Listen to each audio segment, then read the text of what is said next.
Flight boss. Okay. This for all the dusty motherfuckers out there trying to hate too much. Flights. This for all the haters that be saying Parliament trying to sing too much. This for all the bitches who ain't let a nigga hit when I ain't have love. Flights. That plane went up. Yeah, that plane went up. Flights. Now I only look down. You know. Remixing in the kitchen, you gon' get a fiend price cause I only cook pounds. If I ever got caught and I had to go to court, they gon' throw the book now. You know. And if you ever thought I was a dirty nigga, baby, tell me how I look now. Yeah, like $1 million. I got blocks like Tetris. I'm not from Texas, but I'm trill as fuck. Yeah, we fucks with trizzles. They gon' want the pickle just to deal with us. Yeah, chill with us. Lay a foundation, come build with us. Off the gas, who gon' fill the pump? Treat all you rappers like meals for lunch. Yeah. On top of the line, treat you like an immigrant cause you was crossing the line. Who told you that was hot, man, you hardly could rhyme. If you thought that was good, then it's all in your mind, yeah. You got no clue why you took that route, yeah.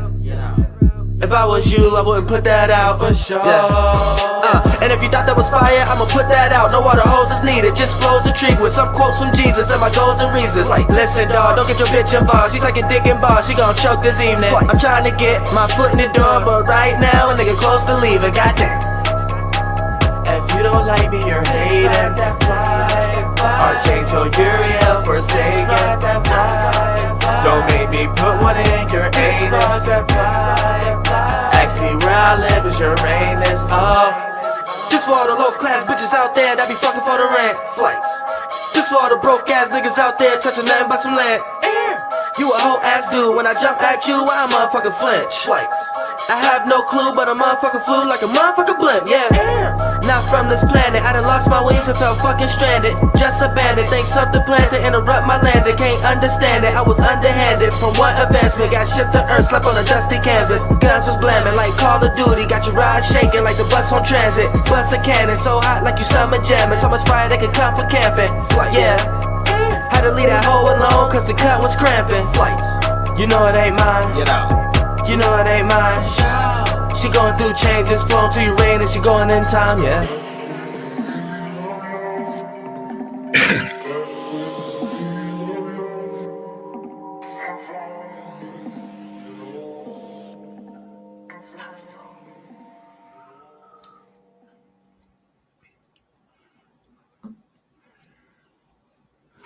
You know, for sure, flights.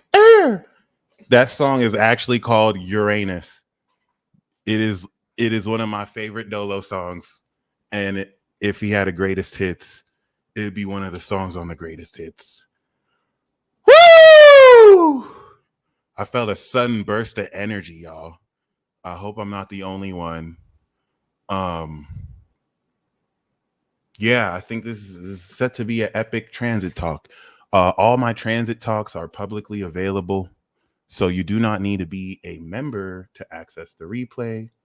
I will be doing a live reading after this for those of you who want insight. Of course, I'm going to be giving you a mathematical breakdown of why this Uranus transit is preparing you for the next era, of course. But it's going to take you there. I mean, I'm going to say that about every transit. I mean, like, this is going to take you there. But like, it's also true. It is also going to take you there. But just, but realistically, this is going to awaken a sense of yourself that is more real than it's ever been. I can say that confidently. All right. Uranus is direct right now with Zeus scheming and plotting into, manifesting abundance for us in Taurus. Yes. Okay. I definitely would like for you to set an intention over the next 6 months. See, this is going to span us all the way into Virgo season. And in Virgo season, we're going to see Uranus retrograde. So that is bringing us, as I will explain, completion, reactivation, and integration. And while we are getting ready to come into a real physical experience, we're activating a new behavioral pattern with Saturn opposite here to hold us accountable for the integrity of our beliefs, because we're going to be stepping into this year and next year, 2025, full scale reality warping. Say it with me, ladies and gentlemen. Full scale reality warping. By the time Neptune and Saturn is in Aries, new era, motherfucker. Uranus and Gemini, like, you're wearing technology that implants your brain's functions directly to a device. You're able to actually cast augmented reality screens over this physical reality, and your telepathy is just beginning to open up the wide array of other universal life forms and beings. This shit is crazy, I know. And your capacity to influence your direct immediate reality with your habits and imagination will have opened up in a way to develop over the next 30 years, hence the North Node in Pisces. The beautiful thing I love about everything that I said is right now, according to science, it is fundamentally a science fiction concept. Everything that I just told you is a science fiction or fantasy concept. Those of you who are born with Uranus in Sagittarius and Neptune in Sag, Uranus and Neptune in Libra, Scorpio, Sagittarius, Capricorn, Aquarius, Pisces, basically the 80s, the 70s, up until even now, you guys are responsible for taking a lot of fantasy-esque elements and controversial elements relative to the misunderstanding of magic and mysticism throughout human history. And we are quite literally going to see a major innovation of psychology, science, and philosophy. But let's all call that shit science. So lore, it's really all lore. So this is a huge period. There's so much themes that I want to talk about just this talk in the slide, because this direct transit, as you can see, is bringing Uranus to the last decan. In 2026, it's going to be in Gemini. So this last part is coming into the final levels of this supernatural awakening of your own clair senses, as Taurus is your natural senses. So before I really go in here, one thing I want to really have you keep in mind: Aquarius represents collective knowledge. It's a humanitarian sign and a sociological sign, because it enables one to come into the breadth of knowledge of not just one culture, but different cultures, all through a collective. It is a universal energy. Its ruler is in Taurus, which is responsible or influencing, of course, the natural progression of the innovation of a lot of modern day appliances. This is all earth-based, it's material, but there's innovation engineering that takes a base model and has upgraded it over the years. So a lot of the absence of social planets relative to every 30 years, the way people behave in society isn't really the same. I mean, now with the advent of technology, we come up with new trends even quicker, right? So what you're going to experience during this transit is a soft reset and a powerful transformation of status quo that has been upheld for the past 60 to 90 years. A lot of this is tying in with Neptune and Saturn cycle. So you're in bringing in more reality to the depth and significance of what you may be doing, representing, and of course in Taurus, value. There are a lot of things in the past 15 to 20 years that have been ostracized, that have been seen as just outright false or clouded with so much misconception that is almost going to make an instant reversal, come into more prominence than ever. The same things that 2 years ago you might have been made fun of or ridiculed for doing, people are seeking you for. It's important to know how this isn't happening overnight, although it will feel like it, and how this is representing an entire new revolution to not only transform status quo, but make what society will look like at the end of the decade near unrecognizable. This is just an objective trend. This is just objective as far as that's the effect. Whether it's good or bad is going to depend on one's perception. And it's my way of saying you're going to see a range of this. So it's not like, oh, you know, this used to be bad and now this is good. it's really kind of a recycling of what happens every generation, where a lot of the things that the older generation may have, a lot of the stuff that we as kids liked, that people and adults thought were really weird, well, a lot of those kids are adults now. You get what I'm saying? So like we're coming into that concept, but at its most extreme level, where now it's not just affecting just one social group. Collectively, we are manifesting, thank you, Libby, and bringing in a whole host of these changes through you, because you are the revolution. Especially now with Pluto in Aquarius, which reminiscent to the last time Pluto was in Aquarius, and we saw a lot of lower class individuals outright murdering upper class royalty who was basically just squandering all their wealth and flexing in front of them. This is a huge factor into the disillusionment of big business and celebrity culture. A transit like Uranus finishing up in Taurus is a whole host of common men and women, and the natural down to earth quality of people recognizing their individual value, seeing individuals quite literally transform who they make famous. Like, this is the era here. Like, just take what's happening with TikTok, and now like a label pulling all their artists from one app.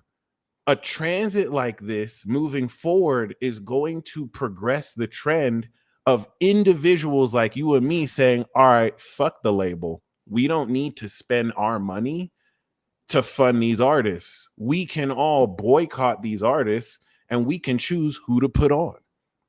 A concept like that is novel, but very impractical, because, I never thought I would ever hear Ben Shapiro rap. Like, Tom McDonald is a really good example because he's someone who's not embraced by the mainstream, but a lot of these unconventional artists who pull from the support of their individual, you could not do something like this 10 years ago. You couldn't do something like this 20 years ago.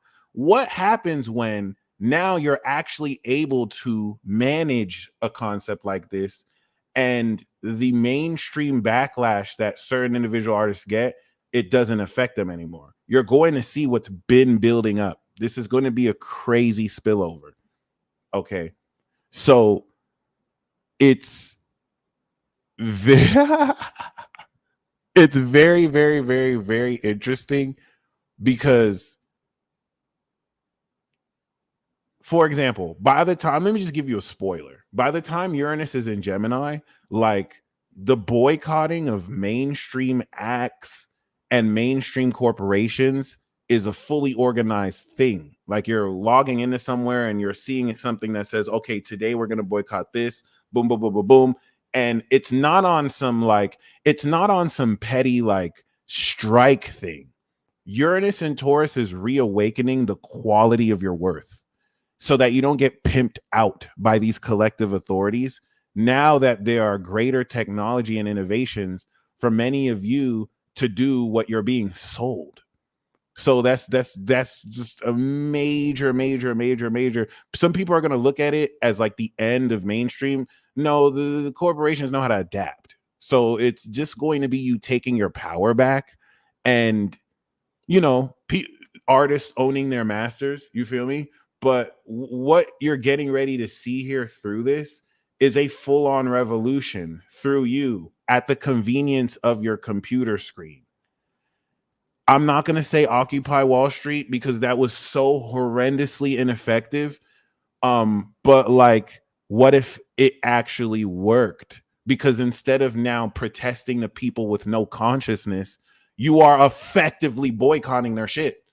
Like it's easy to put up the idea to boycott something, and you might believe that, but you can't convince 50,000 other people to do that. And this is how, they can still. What if that actually worked though? What if 500 other thousand people like, you know what? We are going to boycott. And in 2 weeks, corporations get crippled. Like, I know that sounds weird, but that's why I want to talk about this transit, because reality is stranger than fiction and weirder has happened.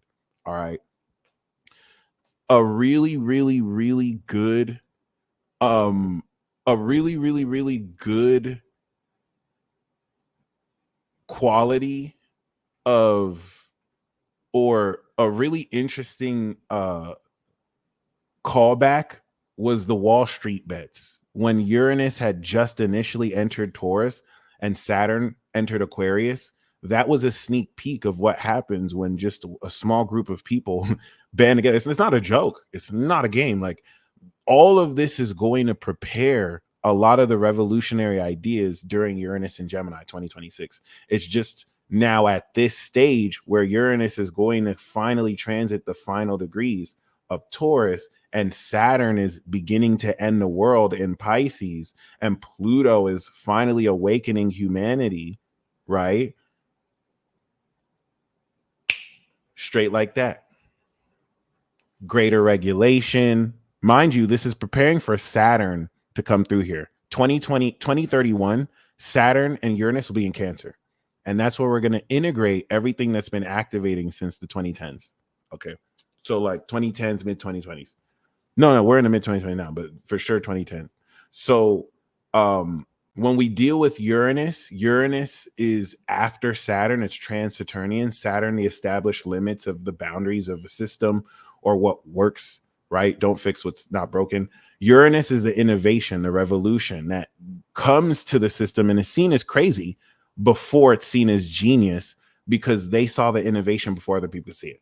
So this transit is going to sow the seeds with Jupiter over the next 12 years to not only conclude what it succeeded the last 12 years, but also prepare for very controversial, basic, remember, Taurus is a basic sign like Aries and Gemini, basic concepts that for the longest time have eluded people, like knowing your fucking moon sign, or, you know, not demonizing divination arts, or just, and I'm using that as an example, but it applies to even the radio genre. People who don't believe in psychic powers, this is going to apply to them too, and nuances in how radio should be run. Oh, we think we need this equipment, versus people who are like, we don't need all this bullshit equipment just to maintain an image. Like, people, things are going to, a lot of stuff. One major example that I want to bring is the whole notion of internet fame, its pros and cons, because we have to factor the good, the bad, and the ugly. This isn't going to just bring good stuff. It's also going to take stuff that maybe was traditionally valued in old traditions that you're not going to see valued now at all. It's going to be extreme. All right. But with that being said, okay, if we take the whole concept of, you know what I mean, psychic readings, like, imagine if you saw psychic readings properly deduced in a way where it's not fraudulent, and like people are actually integrating it into their actual day-to-day, right? Something that doesn't seem possible because of science or religion. And it's like, if we take the whole concept of internet fame, or the whole notion of, for the longest time, most people who are famous online, or most people who are known on like these platforms, they're not necessarily taken on the same level seriously as established brick and mortar actors, actresses, people who you know, I don't almost it's hard for me to say real life, because a lot of these things are still televised and put online. But there's a very important notion of the whole perception around, we've seen this in the 60s and 70s and 80s between radio and TV, and then of course the 90s and the 2000s with TV and the internet. The whole notion of fame is getting ready to transform. So like, there's a certain approach that like a A-list celebrity seen by a collective of people would take towards a streamer on Twitch, right? What happens now when that Twitch streamer is the A-list celebrity? and then the established movie actress or actor that has been on real life in these sets and gone to these gold carpets, they're mid. Like, people are not checking for them like that. A security that like someone in the 80s or 90s would never see happening, but someone in the 2020s, you know what I mean, especially with no more celebrity worship, might be very shocked to see this age of controlled interviews and edited interviews, where if you think for the longest time, a lot of ways that people would have access to influential people was behind a gatekeeper, was behind a produced image, right? Versus now, certain people just chat online with the people directly. And such an innovative look at this was, when it was introduced, seen as something that was novel. But I mean, like, just because you have this much followers and support, it doesn't translate over into real success. Versus now, where you are in the midst of getting ready to see. Yes, Nikki, this is exactly what I'm talking about. You are getting ready to see this completely switch. Pluto and Leo is what brought the red carpet celebrity fame culture.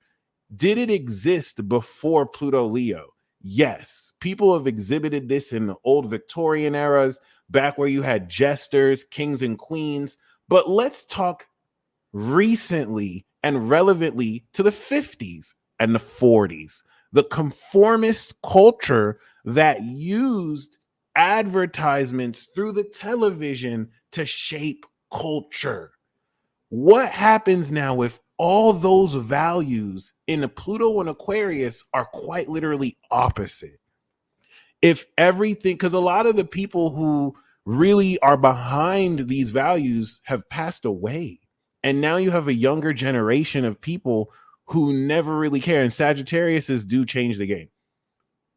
Nicki Minaj did this before Kai Cenat, mind you. Every Sagittarius has their role in kind of shaking stuff up. Is it only Sagittarius who do that? No, but Jay-Z did it before Nicki. You feel me? So like that's their role. Everyone has their Pisces, Gemini, Virgos change it, but like it's important to kind of see how Sag has to be the one to change it for everyone else before you. And that's a generalization, but that's just an example. So that's certain things that I want to really, especially for those of you born 86, 85 with Saturn and Uranus in Sagittarius, you guys are here to fuck the system up. Everyone after you is following your lead. Like, we're directly after you. 88, 89, 90. We bring that to a more corporate level. You guys like create that shit. So that these are themes I want you to really think of while I'm saying this. It's happening during a period of massive disillusionment, Saturn and Neptune in Pisces. And a lot of people are followers, literally. Like, they have no identity outside of the narratives that they look towards the people they follow to tell them. It's been a formula that has been enacted for decades, if not centuries. What happens if people wake the fuck up and recognize, oh, I don't have to do that. Oh, wow, I can actually like move forward in my own voice. Like, a very important thing about this next decade is that everyone's a celebrity. Quite literally, what if you live in a world where everyone's a celebrity?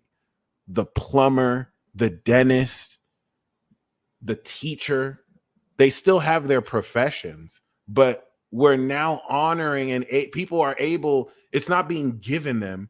People are stepping into their power. People are stepping into how they can create this space with what they do. But now the forces that might have gate kept how this is watched, now it's accessible for everyone. All right. It's quite literally a redistribution of wealth and power. And this happened the last time Pluto was in Aquarius, albeit through very violent and revolutionary means. But we saw the change of entire political systems. Please do not think that this isn't going to happen again. Oh yeah. This is going to redistribute. Like the things that we're going to see with Pluto Aquarius, once Uranus and Jupiter out of Taurus, imagine if 5 million people got together and were like, hey, you know what I'm saying? We're going to show love. That's a dumbass example, but like the what I'm basically trying to say, like, we're entering this state of collective maturity where it's not like things are given to you. There's the whole universal basic income that's going to come through, but like where by merit, your own worth, you're able to connect and plug it into an unbiased, unracist, unsexist, actual Aquarian collective that makes sure everybody eats. It's the beginning of this utopia that we're going to actually break through. Maybe World War 3, 4, and 5, but still. And I just say that super speculatively, a couple civil wars in between, but still, and I don't just mean in America, but like, yes, the children are the future. Okay. The resurrection of old groups with entirely different undertones and meanings. So all of this is happening now, but you have to also understand it'll be transformed. Taxes will always exist. The eighth house are taxes, death, taxes, and I'm not sure what else they say, but like you will always have taxes in one form or another because it's just, but tax reform, hopefully. But yeah, most definitely. So I want you to think about that for now. I'm going to break down the mathematics real quick. And I just wanted to throw those themes because as we kick off these new cycles, before we step into this new world order, okay, it's definitely going to really redefine a whole lot of what's popular. That was the main point. A lot of what's popular in the rest of the decade is almost going to be really weird compared to what was popular before. Really weird, not because it's weird, but because like this would never happen 5 years ago. And this is going to really put authentic, natural producers in a position to really eat. How can we bypass eighth house taxes? The goal is to not bypass taxes. The goal is to pay taxes to the right authority. You can never bypass tax. It's just to make sure that the taxes are being useful, right? So, yeah, bypassing tax will always come back around through karma. So it's really just, about reforming the actual process of how tax is taxed. But yeah, really good question, child. So yeah, right. It's the taxation with representation. But yeah, keep that in mind. Okay.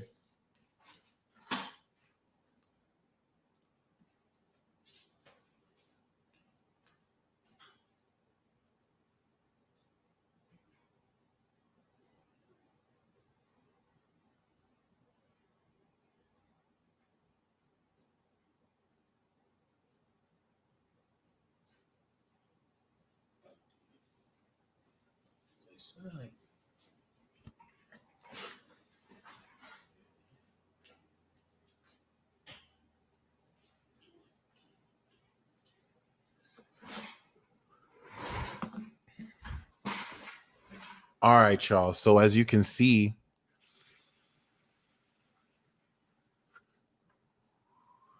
the moon is in Scorpio.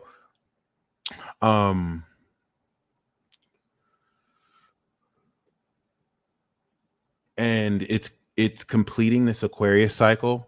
So we're going to talk about how the end of Aquarius season is going to bring in the completion of Uranus. We're going to go into the math. This period is going to actually, this whole revolution is going to allow a lot of artists, a lot of people who are already famous, or influential. You may see the mask fall off of them. A lot of them are kind of bound by contractual agreements that once they're not, it's not that they couldn't be real. It's that now they're going to be able to do maybe what they wanted to do going into this industry, whether that was their aim or not. Like there's a really powerful incentive for everyone to be real, because the whole definition of what constitutes fame and celebrity status is changing rapidly in front of your eyes. Like imagine if it's actually cool to be smart. Like you see how like knowing stuff and being smart is seen as nerdy. You feel me? Like we'll celebrate accomplishments for certain people who invent certain things, or that 10-year-old that does this, but we're going to spend ludicrous amounts of money to people who provide cheap thrills and entertainment. What if you're seeing that shift? Because now the people who actually spend their hard-earned money celebrate and make popular innovation. You know what I mean? Like actual natural quality. And that's something you're going to see all of humanity awaken more to in the midst of corporations overstepping their bounds and seeing how much more they can pimp from individual people, and people making the conscientious decision to be smart with their money instead of just keep being pimped. You're going to find that none of these people all around the world need to be told what to do. They don't need to take a course on this. Turns out they weren't dumb all along. Maybe they were just a little asleep and they needed something to wake them up. And that's what's going to make this happen quite instantly. All right. When you know that it's been happening, right? It's not something that's just happening overnight. I want to use this transit to show you how over the next 7 months, the transformation of status quo that happened 2022 and 2023 will now start to be expressed. All right. Jupiter through Aries and Taurus, and Saturn coming out of Aquarius, going into Pisces, through these cycles over the past 2 years, brought a definitive end, transcendence, and change to the status quo. Obviously, these things are not things that always happen overnight. Yeah, I think his background is very, I didn't even know. I think it's amazing. Really just in concept, and how that, I love that as an example, because you're going to see how that kind of shines more, and I'll kind of explain.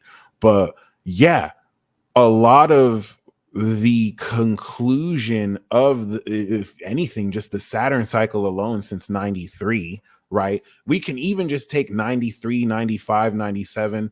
A lot of programs like Pokemon started 90, like in the 90s. And the reason why I use that as an example is we're seeing the end and transformation of its legacy. The core story that a lot of children grew up with, they're grown up now. This last happened in the 60s, from the 60s to the 90s, now 90 to 2024. 2024 is going to draw us to like 2060 or some shit. So, or 2050, 2060. So the reason why this is very key is, yeah, we're coming into another change of a cycle, but for it to coincide with Pluto and Neptune is what is quite literally bringing in the apocalypse. So all this happening during the apocalypse. I'm sorry. Spoiler alert. This is really to just phase out the end of a certain type of mortal being, and it is spearing in the new age of the gods. So imagine, I would say we're fully headed into this mid Pluto Aqua, coming into Pluto Pisces. So like around the 2030, around like the 2035 to 2055 region, that 20-year period, we are coming into an age where people live longer without or with the aid of technology. You see unconventional dynamics regarding people's innate ability to express themselves, almost as if you have living gods. You know what I mean? And relative to the mass extinction event of plant life, animal life, and human life, that will be a result of this weeding out process. It's important to know that every time Pluto is in Aquarius, this has happened. With the Inquisitions during the last two times of Protestantism and their beef with Catholicism, amongst so much other things. And then the last time it was there with colonialism and how you had entire genocide of entire groups of people. You know, you're seeing it happen again.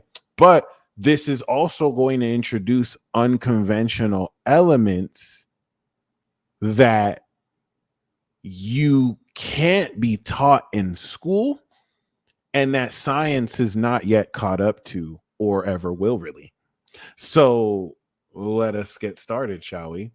I want to once again establish that this Aquarius season is completing the cycle that, relative to the 2018 transit of Uranus and Taurus, updated up until this point, we effectively began in May of 2023 with Destiny, actually, the nodes. All right. This is going, of course, to be replaced with May 2024. May 2024 is going to beat this one somehow with a Jupiter-Uranus conjunction. Can you fucking believe that? That is fucking insane. But like, yes, this 2023 one was still very goated. All right. We have the sextile to Saturn teasing the end of the world. Like, go back to March, May. Go back to March, May. Kronos was wilding. And it normally wilds in Sagittarius. Kronos was literally like, I just might end this bitch. Look at AI walling out right now. I might just end this, bitch. Yeah, I might just end the whole world, bitch. And everyone around the world was like, yo, it feels like the end of the world. Nigga, you have no idea. So, like, then it retrograded. Then it was like, ha, wait on it. Wait on it. Wait on it. Wait on it. Then it went direct at the end of 2023. Like, all right, I'm really about to end this, bitch. I'm really about to end this, bitch. Like, that was it. That was literally March 2023 up until now. All right. Literally March 2023 up until now. And once we step into March of 2024, it is officially the end. It is officially the beginning of the end of the world. That's why this year started and everyone is coming for everyone and you're seeing all these beasts and people are getting exposed. This was years in the making. This did not just happen out of nowhere. This is compiling 30 years worth of shit that's crystallizing. All right. Like, we here. Okay. So that's why I'm saying May of 2023 versus May of 2024 is night and day. All right. May of 2023 was the setup for May of 2024. May of 2023 just merely initialized this evolution cycle. May of 2024 is going to make it real. It's going to manifest a year's worth of evolution and really bring in the rest of this 12-year cycle. Okay. So what we want to see here is the seeds we planted through the new and full moon with the North Node, Uranus, and Mercury retrograde, reevaluating your natural brain's ability to process your 5 natural senses. Okay. And now it's in Aquarius, making a 270-degree angle. In about 5 days from now, once we are actually 19 degrees, there you have it. We will have finally completed it. And look at that. Where is the moon? In Aquarius. So that is devious. This is a devious play the universe is making right now. All right. Right now, the moon is in Scorpio. So once we come into the completion of everything, and the completion of Taurus manifestation is, this is the hack. If I want to manifest something, I know what I'm manifesting. I'm not just hoping for it. I know I'm going to manifest it. This is what I knew I would create. So the seeds you sown, you're going to come into the final knowledgeable awareness, connected collectively, bringing your individual value to this collective to know what you've harvested. Since November, harvesting. Pisces, where we put the Kazemi, is where we're going to come into the rewards of this success and feel the dream while the world is ending, by the way, which is crazy. So relative to that, I think it's very, very, very, very, very, very, very, very, very, very very significant that over the next week from now, as we complete and conclude this Aquarius season cycle, we're also going to complete the Uranus. And we literally start the new moon in Aquarius with a 271 degree completion. This is Capricorn signature in Aquarius season. Let's go. Let's go. I want you to see Mercury's presence with Jupiter. This is also going to evolve the completion. It's going to complete the evolution of your brain. Remember how we saw Mercury next to Uranus? It wasn't next to Jupiter. It went to Jupiter in Aries. So it's going to complete the Aries conjunction. All right. That has converted the grapes into fine wine, the power into raw power into natural strength. Okay. So that is very key. Just making sure we're clear here. Very clear. Welcome. So from now into a week, we're going to set this up. Once we step into the new moon, this new moon Aquarius, crazy Kazemi. Crazy Kazemi. Okay. Okay. So this is the completion and reactivation of awakened supernatural senses. Taurus represents your 5 senses. Okay. You have Aries, which is the conscientious definition of your identity. It's not really tangible. If you think about it, you can't touch, I am a grape or I am a bad bitch. It's not something you can really touch. But now I can manifest qualities attached to my self-identification, which become my values. And based on these values, I can create a brand from what I think I am. We don't start to think until Gemini. We start to come out of Plato's cave. But Aries, and then Taurus. We don't start talking until Gemini. Fuck you, my man. My man. Okay. We don't get class until Libra. Cancers are start to care for people like, I like you, but fuck you. My bad, I'm sorry. And then Leo's like, I love you, fuck you. And then Virgo's just side-eyeing everyone like, oh, fuck with this bitch. Fuck this bitch, I fuck with you. And then Libra's like, hi, I like you. This is where we learn how to be fake as hell. I like you. Yeah, I like you too, yes. Then we start murdering people in Scorpio. It's deep, it gets deep, never mind. So like, yes, this is just super important because Taurus, just as a zodiac sign, represents, Taurus as a zodiac sign represents your natural quality of sensing, smell, taste, touch, all ruled by Taurus, the throat, right? And this is really key because now Gemini will represent your individual perception through your thoughts, your individual ability and skill, hence third house of skills, to think, to maintain an attitude, runs off of the processing unit of your brain. And you can't do that unless you process senses. So your brain processes senses and then thinks based off of that. That's how Taurus manifests Gemini. Okay. And then your ideas produce and affect your emotions. Your thoughts produce your feelings. This is how Gemini manifests Cancer. Boom. So not that the order doesn't blend, but if Taurus is your natural senses, Uranus has gone through the zodiac sign of Taurus countless times. So what is it that makes this Taurus transit emphasizing more supernatural senses? Well, every time it goes through, every 80 or so years, it's an update, we can say. And we've seen this through human history, just in how naturally our updating of currency and technology is, right? But relative to that, we also have Neptune in Pisces, okay? And now that Pluto in Capricorn has awakened our power, a great analogy that relative to the cycle of souls, I want you to think that if Taurus is your natural senses and your values, and it doesn't be things you cling to, but things you naturally value to enough to possess. Uranus here is now taking these natural senses, and if we're taking Uranus that rules Aquarius, Taurus is natural, Aquarius is supernatural, then Uranus, which represents the causal realm of your mind, not your physical brain, but an aspect of your higher mind that influences even your thoughts and different quantum dimensions and possibilities of thought, amongst so much other things.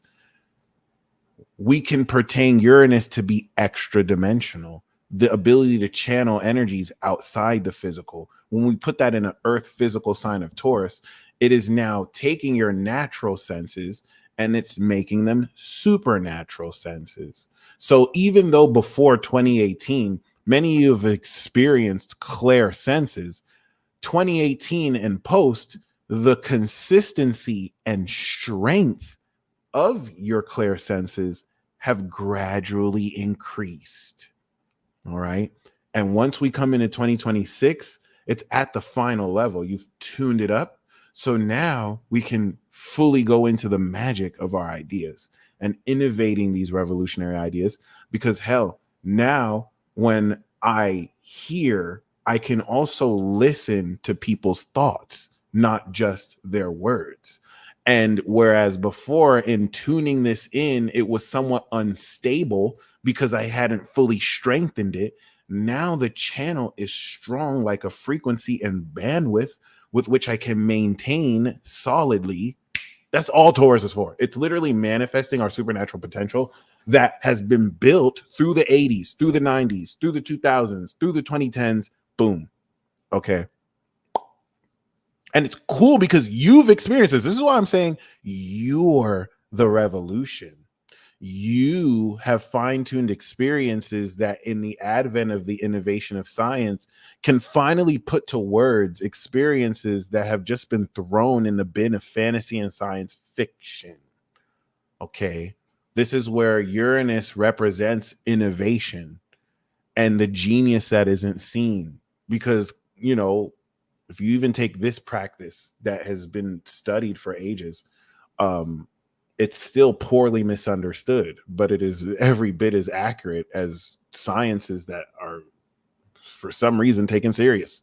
All right. So with that being said, this completion happening right now in Aquarius season is taking the reactivation of 2023 and it's completing it.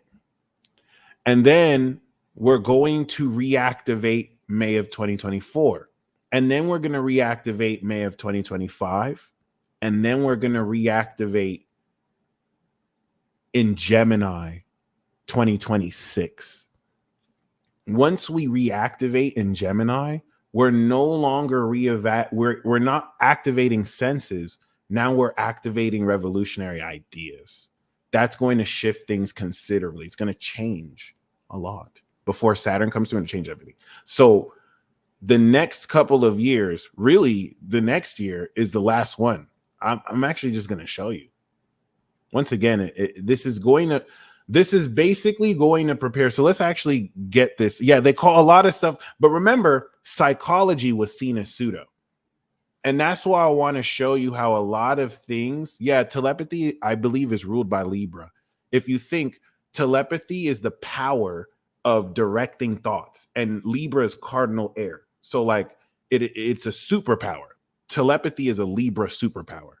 For me, I don't have Libra in my chart. I just have Gemini. It's so annoying. So I'm very psychic. I have Uranus and Moon in Capricorn. So I pick up thoughts, but I don't have Libra. So I don't direct thoughts. I don't like telepathically tell people stuff. It just happens subconsciously. I learned that Libras, y'all motherfuckers could do this shit at will. Aquarius, you don't count. You're an alien. Aquarius, you're a whole alien. You probably read people's thoughts. I think the ability to actually read thoughts is Aquarian. You don't count, motherfuckers. We don't care if you can do telepathy. You motherfuckers could probably speak to 6 different minds at once and be like, cheese sandwich. I've seen a Pisces do. You motherfuckers, it's not slick. Okay, so I don't even like telepathy at all. I'm very private. Like, I'm not trying to have a motherfucker in my head. Like you gotta meet me in real life and be like, this is the code word. Say 556, motherfucker, before we have a telepathic conversation. Otherwise, I'm just psychically blast at you. Like, you're not just about to invade my head. Like, that's the crazy thing. Like, you can't regulate telepathy. So if motherfuckers just want to invade your frequency and just jump you and say all sorts of shit, it's worse than the internet. Okay. And this shit is understandably crazy because this is not an understood field like this. Okay, so it is what it is. But yeah, a lot of this, and I do want to also, there's a reason a lot of this is called pseudo, where this isn't a regulated field. So it is now a shadow of which frauds can come through and just deceive so many people.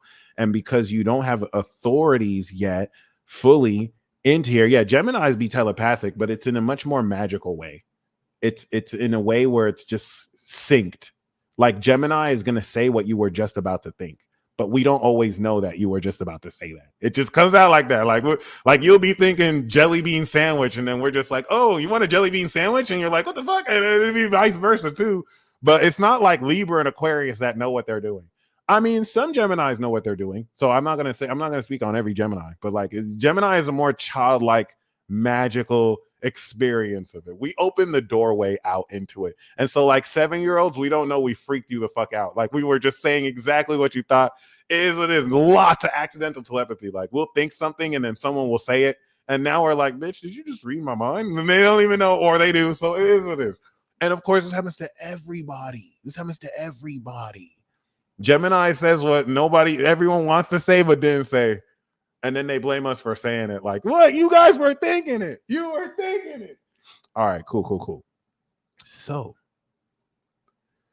yep, quite literally, we're friends with Aries, the villain, and we're best friends with Leo, the hero. So that's why people call us Two-Face. That's a huge reason why people call us Two-Face, because we're the ones that are going to work with your op and we're just talking. We're not trying to be snakes. We're just working with everybody. Like, it is what it is. Now you think we the bad guy and we don't give a fuck about your beef. We're just trying to work. We're just trying to fucking unite motherfuckers, and instigate. Yeah, maybe we're instigating relentlessly and we're talking about both sides, but like, that's just so we can clear the air. We need to clear the air. We need communication. All right, y'all let Libra do it. How come it's cool when Libra does it? How come we can't do it? Anyway, it is what it is. It is what it is. All right. Oh no. So yeah. The road from now until May is going to be quite a ridiculous advent into a rabbit hole that you never asked to be pushed down. Normally, you make the choice to go down a rabbit hole. This is just going to be one of those like fake zeitgeist rabbit holes that you might be getting lied to the whole time, but you at least learn some shit. You know what I mean? Through it. Yo, oh God, thank you for saying this. I thought I was a hater for trying to point this out.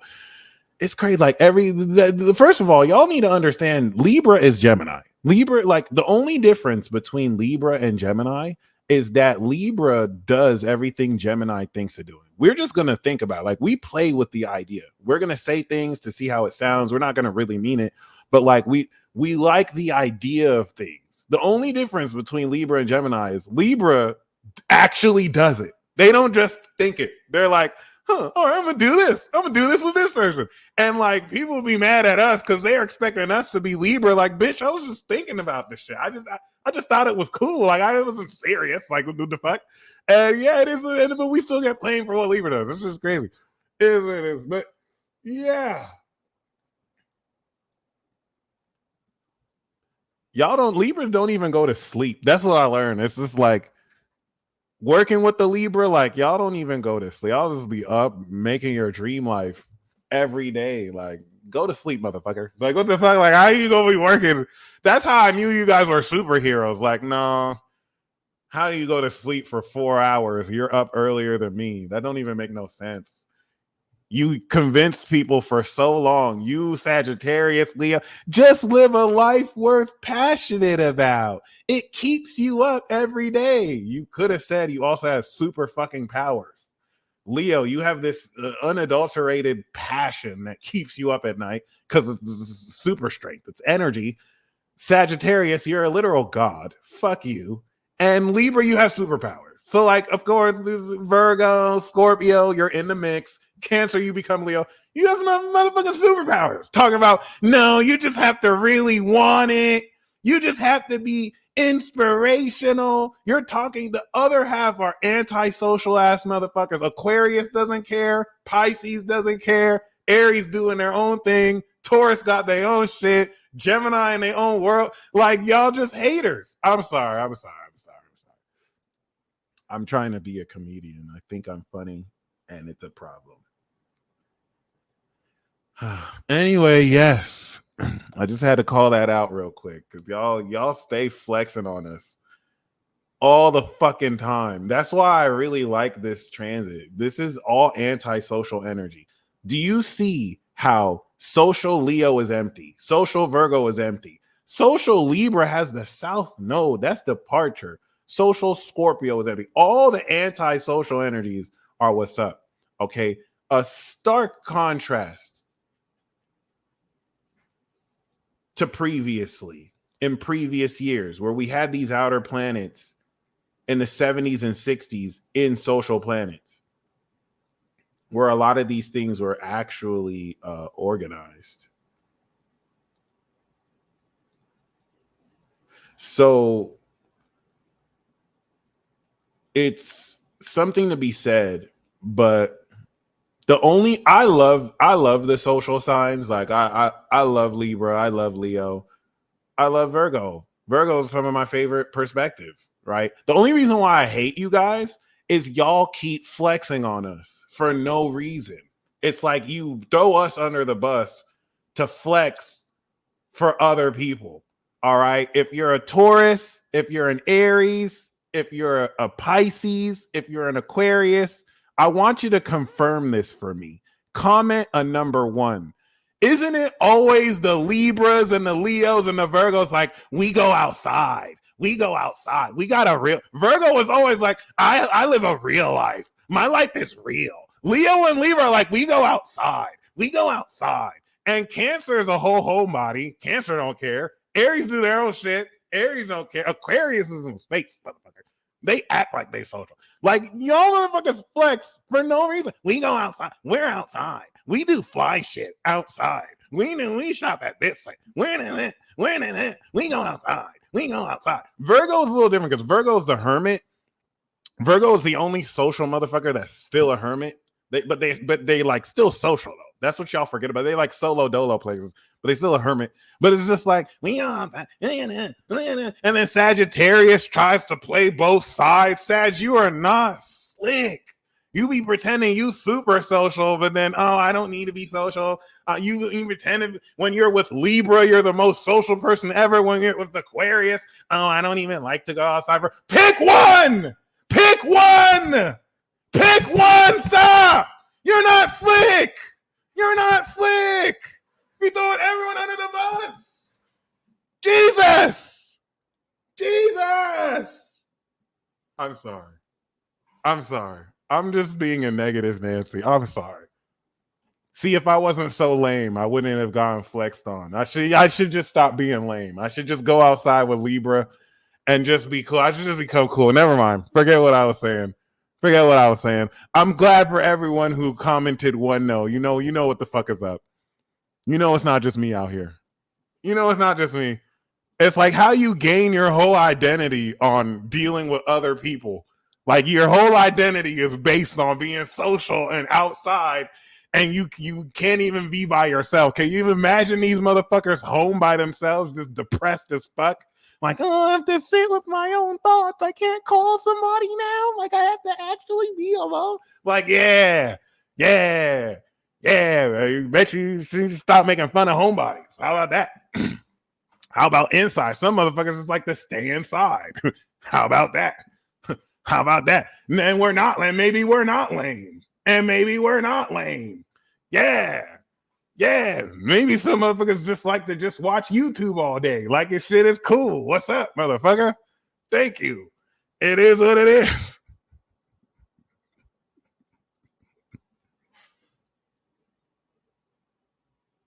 Yes, I hear myself right now. Yes, I hear myself right now.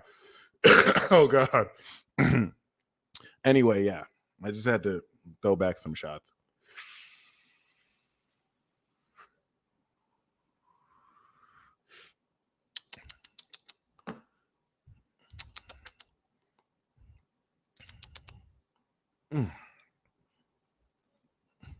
I believe introverts are smarter than extroverts. I feel like extroverts are just workers for introverts. There, I said it. There, I said it. There, I said it. All right. And if you're an ambivert, pick one. We don't believe in you. We don't believe in you. The extroverts and introverts, we don't take you motherfuckers serious. Are you an introvert or an extrovert? Which one? Are you an extroverted introvert or an introverted extrovert? Pick one. All right. You don't do that ambivert shit. All right. Introverts United. Introvert gang. Introvert gang. What's up? There's always that rare moment when an extrovert finds their introvert friend. But I'm just letting you know, your introvert friend looks down on you like you look down on them. Okay? And they're like, yeah, you fucking extrovert.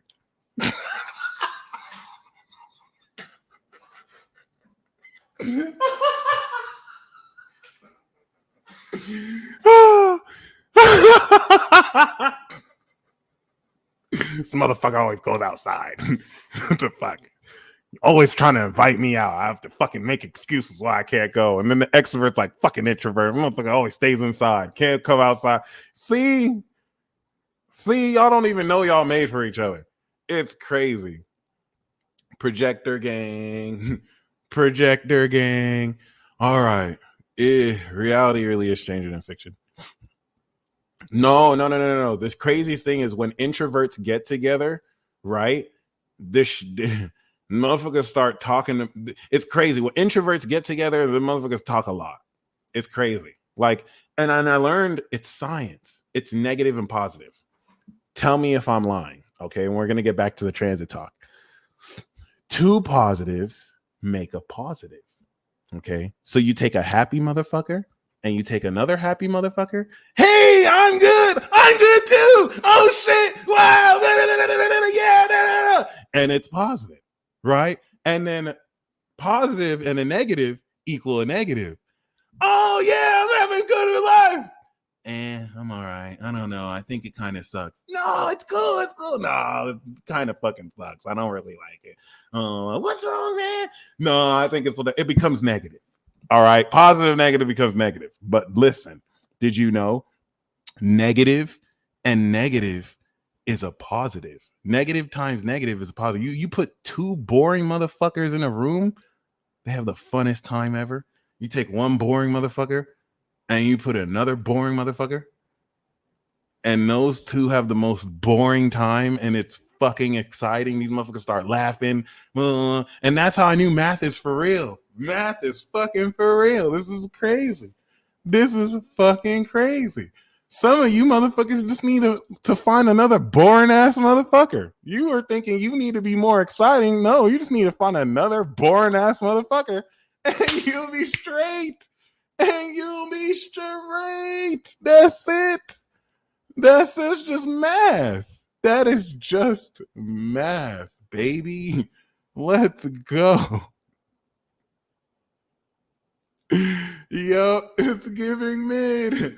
Energy mats. Let's go. Run them likes up, baby. All right. So shout out to the 300 of you here in the chat. For those of you who would like a live reading, I am going to be doing live readings. I am going to be pulling from the tarot. In fact, let's start off. Oh, Matt Jensen, I got your Hipsy. You'll be first. I got you. I appreciate you. Okay. Shout out to all of you in the chat. We can even do a ritual now that there's all these people. Let's make some magic. I want you to set an intent. Make a wish, make 2 wishes. Make a wish you want to see happen tonight, and then make a wish you want to see happen over 7 months. August of 2024, Uranus is going to retrograde and reevaluate what we just reactivated while we're integrating it. So I want you to set 2 intentions. One that will happen suddenly tonight, and then another that will happen will complete at least 7 months from now. Okay. And then I want you to set the intention that everyone else's intention comes true for the highest and good of us all. Okay. And that's it. That's it. That's how powerful we are. Because there are 295, 300 plus people also intending for your intention to come true, you just chanced in on a magical wish pot or potluck. This is a magic potluck. We're all putting our intention in, and that's quite literally as easy as it is. Divine Jupiter, when you get that $100, email me. Let me know that you got it, because this ain't no joke. I do these exercises to show you the power of your intention, how you don't need a middleman. You don't necessarily need some god in the sky to facilitate magic with and for you. It's all intention based, and we are all one body. Okay, cool. So let's see what message we got now that we've put this in here.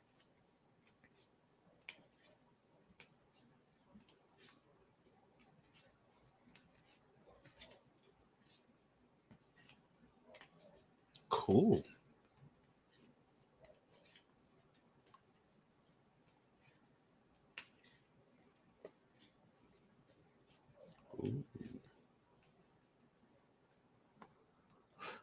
I love that you're asking that the Libra, how do we attain life balance? That's different for everyone, because what one considers balance is different, but it's actually still something everyone can align with. How do we attain life balance? It's through understanding of one's emotions or inner self, and of course being able to practice, right, through Virgo, of different experiences, taking who we are and who we understand ourselves to be, and how we, of course, relate with others. That's just such a wonderfully vague ass answer. And yeah, I feel like that's something that I love the nature of the question, because it's balance is something that we attain all lifetime. So it's not really like one thing we do and then we have balance.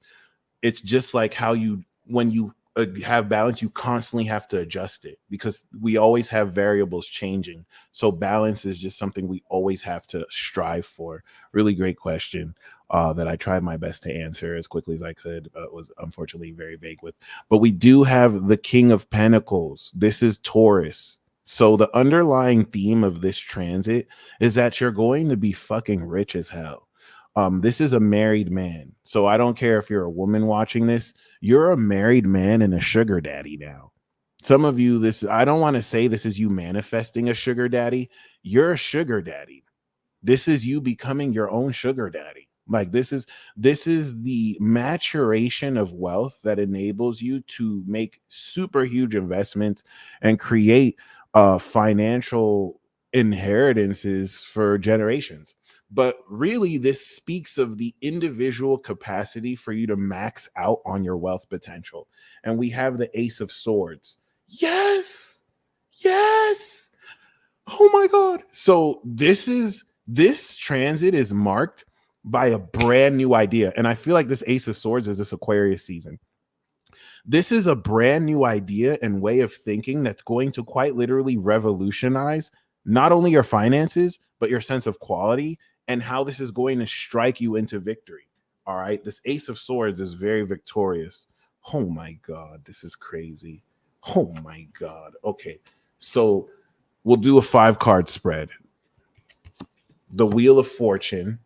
Okay. So this is also coming into sudden wealth, unexpected windfalls of income. You're winning the lottery unexpectedly. We have the Death card. This is going to transform your whole life. And then we have the 7 of Wands, victory from not backing down, and the 9 of Cups, your wish come true. So this could be several phases: Aqua, Pisces, Aries, Taurus, Gemini. Let's say this is the Aqua season phase. This is the Pisces season phase. This is the Aries season phase. This is the Taurus season phase. This is the Gemini season phase. Okay. And it doesn't have to be as specific as that, but the Seven of Wands is very significant in not backing down from how unconventionally unique what you are doing might create friction and opposition towards people who are not used to it, don't know what the fuck they're talking about, and against what you're doing. And just by you not backing down, this is going to bring your wishes coming true. Death is coming because you're quite literally stepping into a new idea that steps you into fortune and evolution, which is going to transform your livelihood and lead you into this. And this is all based on your natural value and what you've manifested. It's not falling in your lap. This new idea is based off of experience that is going to culminate in this breakthrough in thinking, this established new quality of thinking. So that's beautiful. Once again, Matt, I see you. Nari, thank you for sending your chart. Matthew, thank you for sending your chart.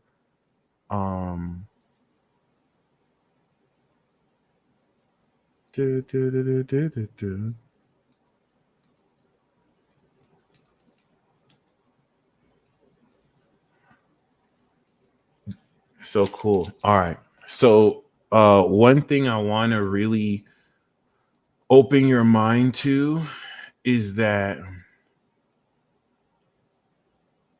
that's crazy.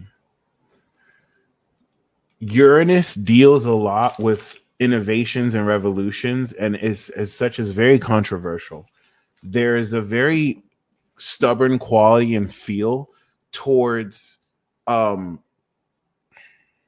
so I'm going to use the example of psychic arts, but this quality of vibration or scenario is going to be present in every field. So let's take people who don't believe in supernatural abilities and psychic arts, and they're in the car automobile industry. This is still going to influence them, okay, through the same dynamic. But I'm going to use an extreme example, such as psychic arts, and how it's relevant to today's time. Okay. So basically,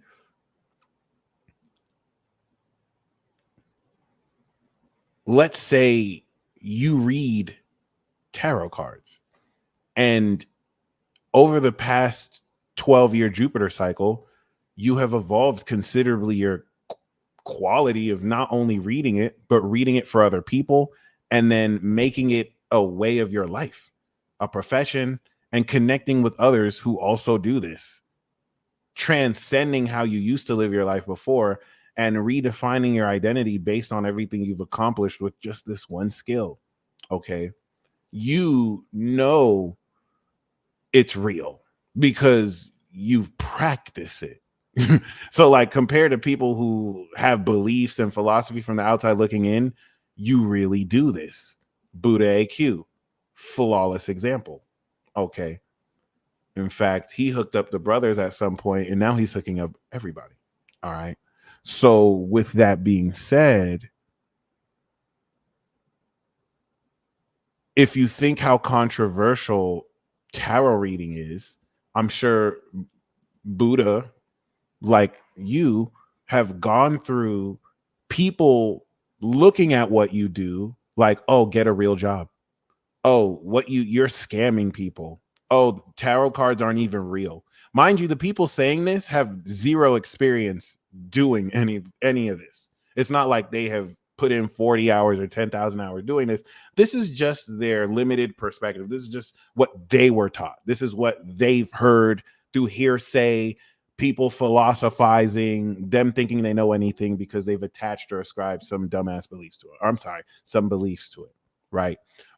Red herrings, bringing frauds and mistaking it for real people who do this, right? You know, fallacious shit, fallacies. Cool. So it's like you have that cognitive dissonance, you have that controversial element where you're doing something that's real, but it's demonized, or it's definitely given persuasive definitions, right? And even though what you're doing is not in any way really that controversial, in context, it's super controversial because it is seen as something that's not even real, right? By people who, I don't want to say they don't understand the genius of it. Realistically speaking, they're just being dumb. They're not being well researched. They're going off of nuances and opinions, not facts. Okay. So with that being said, now you're coming more into the awakening of such controversial themes, not only being far from controversial, but almost flipped to where it's like, oh,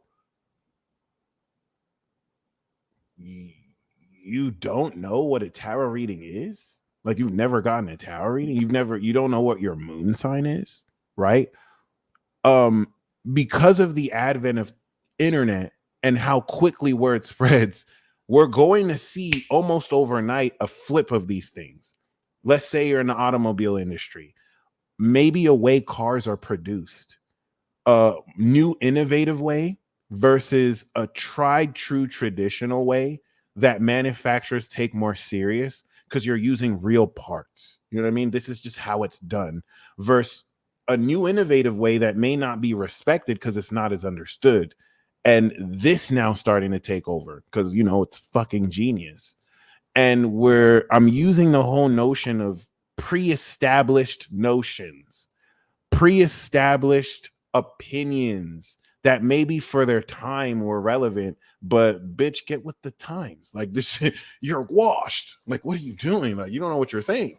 All right. So the reason why I'm saying this is the period of time from now until May is going to process the beginning of this major disillusionment process. Remember, Uranus is going to go retrograde again. So by the time Uranus goes retrograde again, Jupiter's going to be in Gemini, and we will finish activating this new cycle of evolution. This is going to prepare once again for the more final degrees of this transit. So we're going to do this completion and reactivation again. But relative to now us bringing in the beginning of the end of the world, the first part of this is an activation of knowledge that brings you to the full realization of the completion of these awakened supernatural senses. All right. That's going to lead us into Pisces season, especially with the Cazimi with Neptune and Saturn. This is insane. That's not only going to bring in the beginning of the end of the world, but as you can see, the sun is making a 300-degree angle with Uranus and Taurus.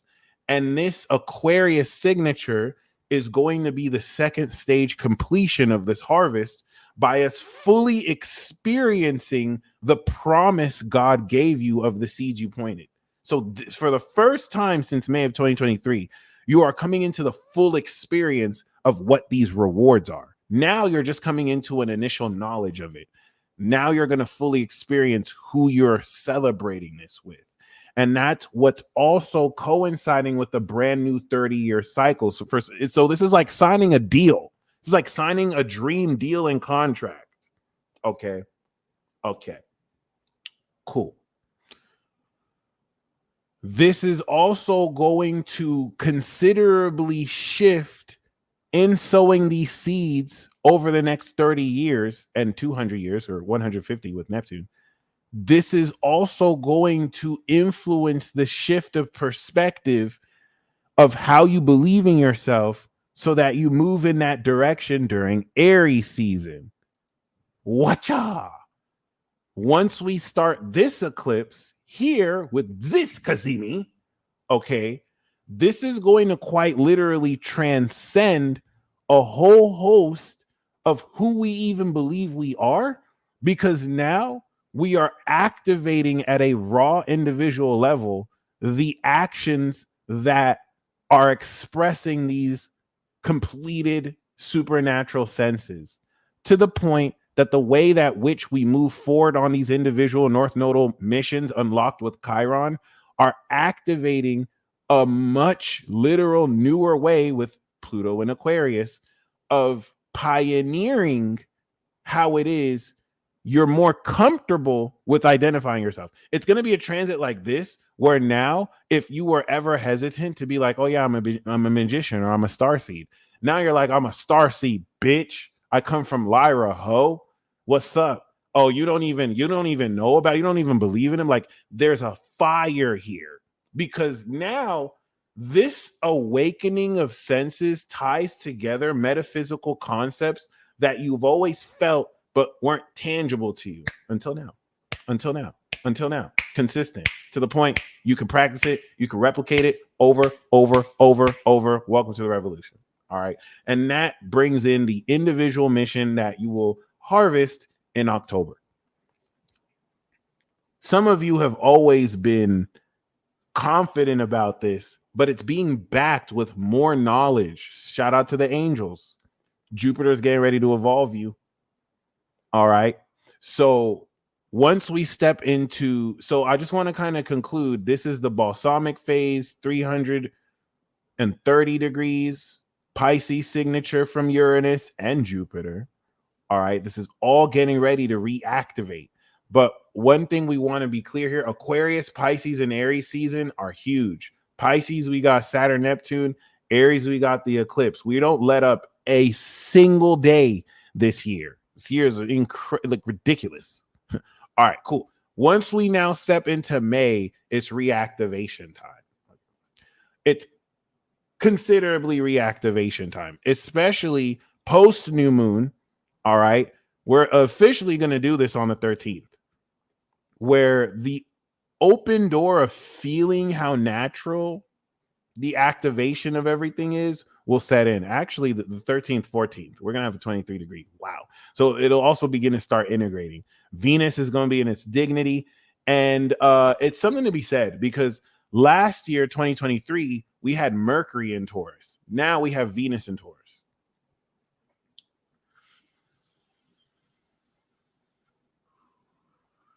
So this is about like close to the first half of this Uranus direct transit. First of all, this Cazimi with Jupiter and Uranus is nuts, son. Nuts. When I put out the Astro 104 course and 105 course, I'll talk about that with aspects. To understand, once I understood signatures, that ascended my knowledge of astrology. It took me from like having an understanding of knowing the range to knowing precisely to date how shit's gonna play out. Literally like crops. All right. But one understands the signature by analyzing the mathematical degrees, the mathematical distance between each degree. And the slower moving planet is the base. So, for example, we're using Uranus and Taurus. Uranus moves slower than every planet. And I'm not going to say Pluto because it's not a planet. So it moves slower than every planet. So basically, with the sun, since the sun moves 1 degree every day, we can get the sun moon signature. We can get a sun Saturn signature. We can get a Saturn Uranus cycle. We're looking at the sun Uranus cycle. The cycle between these 2 points, we can gauge signatures through each cycle. And relative to Uranus that we see at 23 degrees, the sun conjunction is reactivating a new cycle. We have now created a 0 degree new cycle. That is the activation versus when we were completing it, when we now go a month after, let's just say, we're going to now manifest this cycle. Now, 23 degrees is about 29 to 30 degrees from Uranus. This is going to be the Taurus signature from 30 to 60 degrees. All right. And then from 60 to 90 is going to be Gemini. From 90 of the square in Leo is going to be Cancer signature. And that's just a way of giving more understanding to the nature of the phases and seeing real time how it plays out down below. All right. That's why astrology is accurate. It's not really because we get some mystical effect from the planets. It's actually just the science between the language that is being created from these degrees and how those phases play down below. Simple as that. This is how our ancient ancestors were able to read this, to know when to farm and do basic agriculture to advanced agriculture. Okay. So I want you to kind of understand how May is going to be a reset point. This is where we officially reactivate these supernatural senses. Let's make sense of it. Basically, since May of 2020, since 2020, all right, and 2018 and 2020 was the initial next phase of this tangible element. Like, you've been awakening your whole life. You'll never stop awakening, right? But once we started to get into 2020 to 2023 was the beta test. This is what awakened at a collective level everything that we're now individually manifesting. 2024 to the rest of the decade is individually integrating this socially together. All right. So personally, you're coming into a completed knowledge in Aquarius, experience in Pisces, and direction and action in Aries of you finally coming into the completion of what you've awakened. Okay. And once we step into May, you're reactivating it. You're now passing go and collecting 200. This is putting you in a position to now step into the third decan natural innovation and sudden awakening of this. And I love that Janarian used electricity because Uranus does rule lightning storms. And this is also going to increase more natural ability to harness electricity. The natural energy you harness is electric. All right. The 13 trillion cells and the electromagnetic frequency your heart pumps in medical astrology is the shit. It's really cool. I want to kind of go more into that too. There's a mentalist quality to it, but when you break past that, there's a scientific basis to it. Mentalist quality for people who don't understand the science. But yeah. Imani, if you click the description box below, you will see my Venmo and my Cash App. For those of you who want to use Super Chat or PayPal, I have that available as well. So basically, if you go back to November, you started harvesting from November to now everything that you planted the seeds for in May. You began to integrate that in August to November. November to now has completed it. And now until May is going to conclude and wrap up everything. This is where you're not harvesting it anymore. You can now fully experience it through Pisces season. Okay. And once we reactivate it, well, Jupiter is also initializing this cycle of evolution. Sextile all the Pisces imagination perspective, or really metaphysical perspective through imagination. And now that's what's going to bring us into the next phase. So now once we've reactivated this, we're going to, at this next level, move forward. Now let's go a little bit in the future. Okay. We know that last year, this reactivation happened with the North Node while Venus was in Cancer and Jupiter was in Aries. Okay. Well, next year, Jupiter will get ready to go into Cancer. All right. We're going to have the Cazimi with Sun Jupiter in Gemini start chapter 3 in 2025. All right. This year is when we actually start chapter 2 of the evolution journey. All right. Chapter 3 is where shit becomes magical. So chapter 2, May of 2024, is where shit gets real. When we started April of 2023, that was just the start of it. That was just the initialization to introduce the new characters over the next 12 years you're going to evolve with. And it was also to move you into that initial direction. This May of 2024 is where it gets real. And we start to spill in to a magical awareness. It's like, okay, now this is really what we're doing. And you're going to start to change your perspective.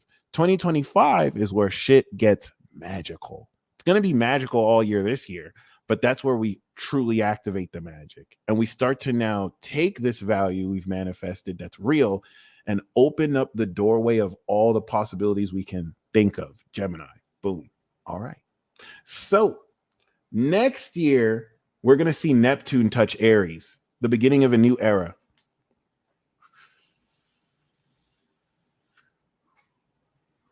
Yes, it's going to retrograde back into Pisces with Saturn, but that's the most important thing about 2024. It is preparing you for the new world order.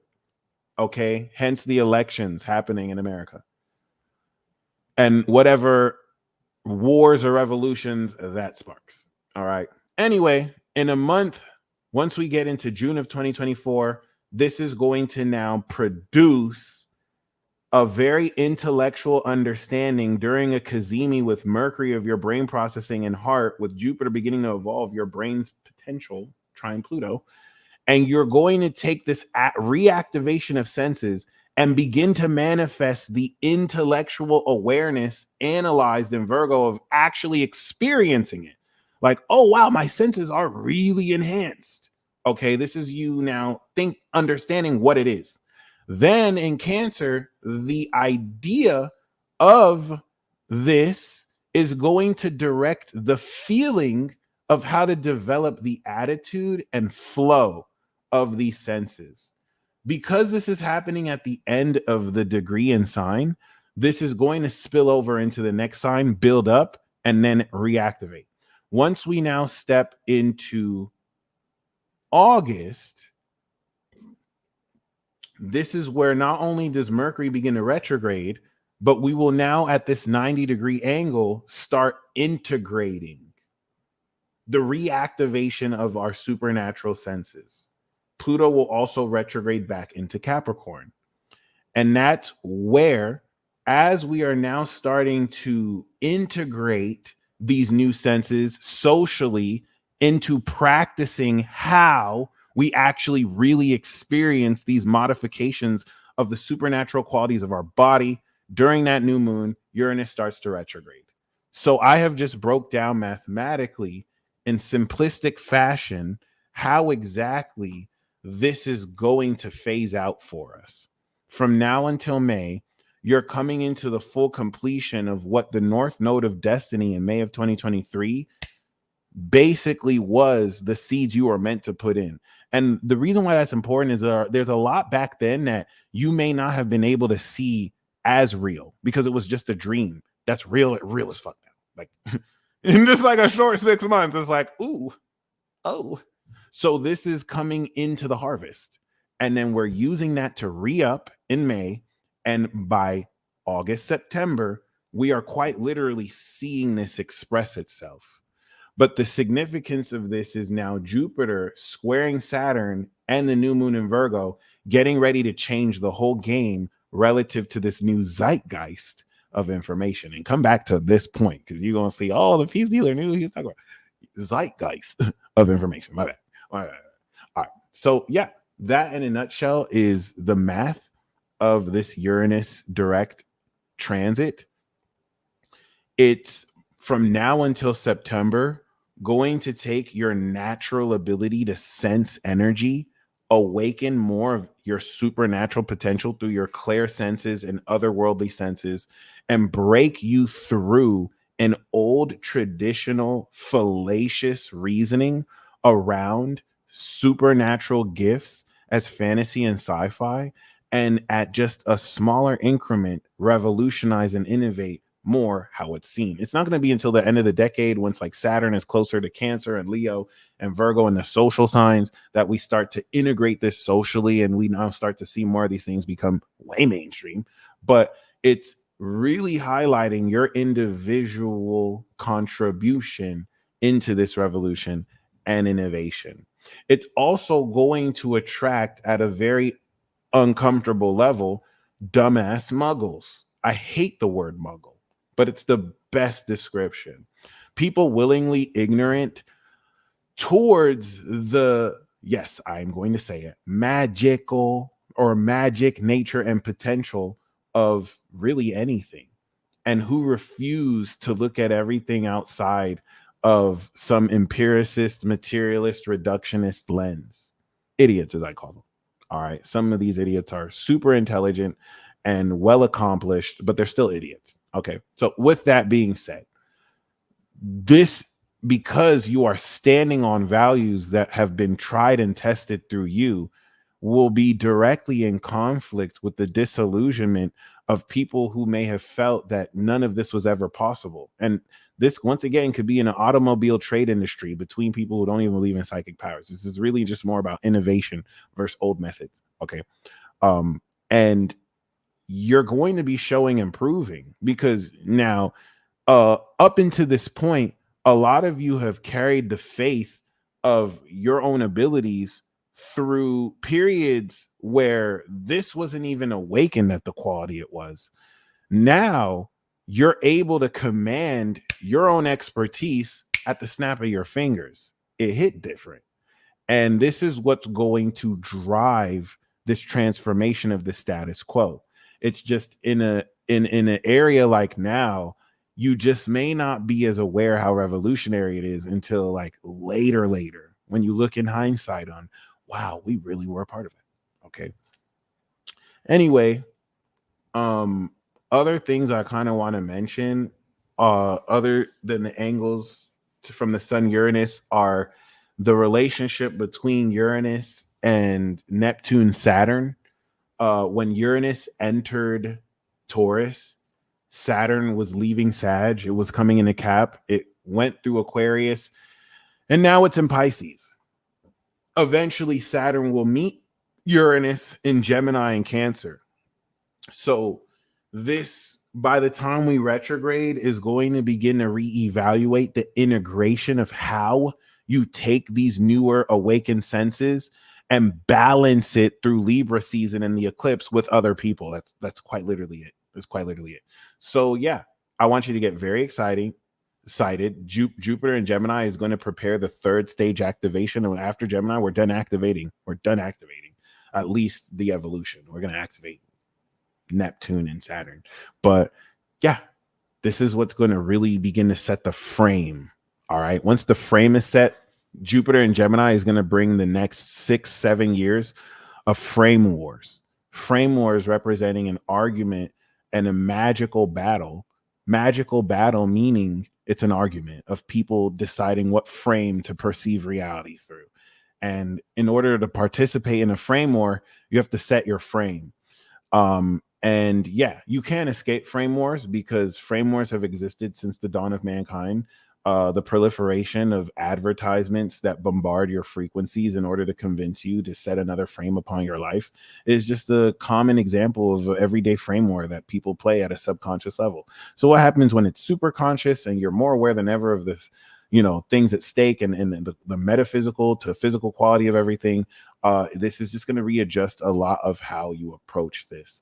But, not that you are. I just want you to take a lot less serious the insecurity of others who, in their misunderstanding of your innovation, have to put you down, because insecure people need someone to feel better than, guys.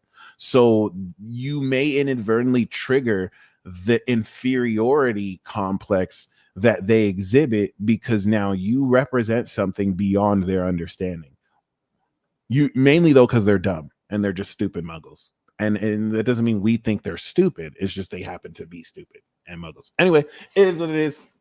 Boom, that's it. I'm going to do the live readings. Kat, thank you very much. Nari, I'm not sure if you sent a Cash App. No, I'm not sure if you sent you sent me your chart, but I'm not sure if you sent anything on Hipsy or PayPal or whatnot. But yeah, I'm gonna start with Matthew.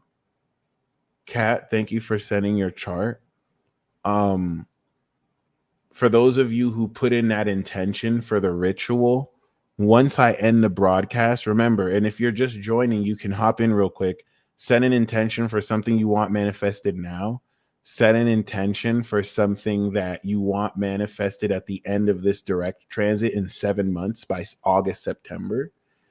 And set the intention for everyone else's intention to come true. All right. Beautiful. Once I end the broadcast, it's going to manifest very quickly. All right. And hope you enjoy the power of energy that we collectively concentrated together through myself as a focal point. and take this concept and practice it however you will. This is an element that didn't exist before people had the ability to connect conscious awareness throughout different places in the world. All right. It is truly beautiful. That's another very important thing about this transit. The little things that we kind of just overlook as mundane are some of the most supernatural things that you'll really, really, really be able to embrace like never before.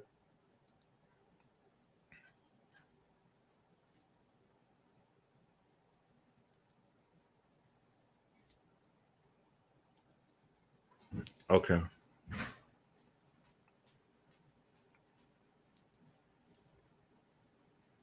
Moon and Libra. Oh.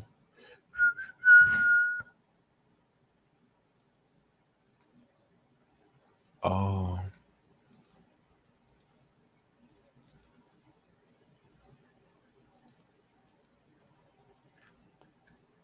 There we go. All right. So first we're gonna do Matthew Sama.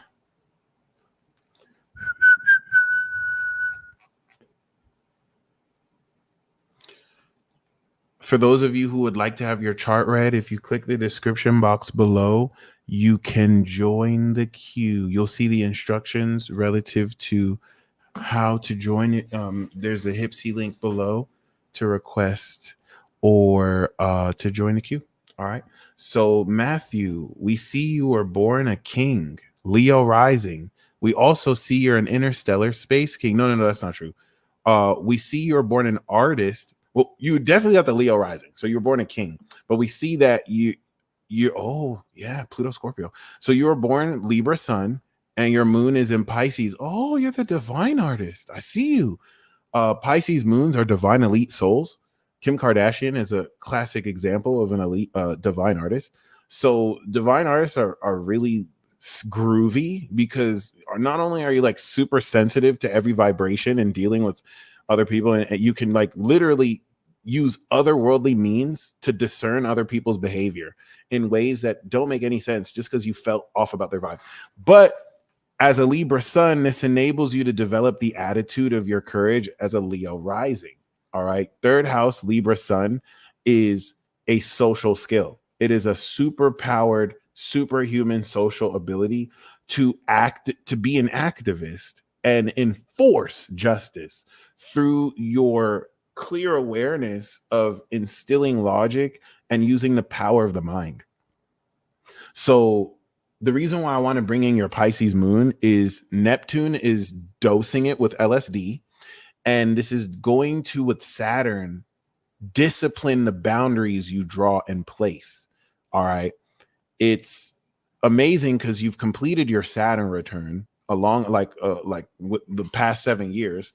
And having this, divine artistry that you represent puts you in a position. So, one, not only to really kind of express your art, almost like it's a supernatural skill, but because the South Node is in your sign, as a Leo rising, the North Node in your ninth house wants you to use your social skills and the way you learn from other people socially to now carve an individual philosophical path.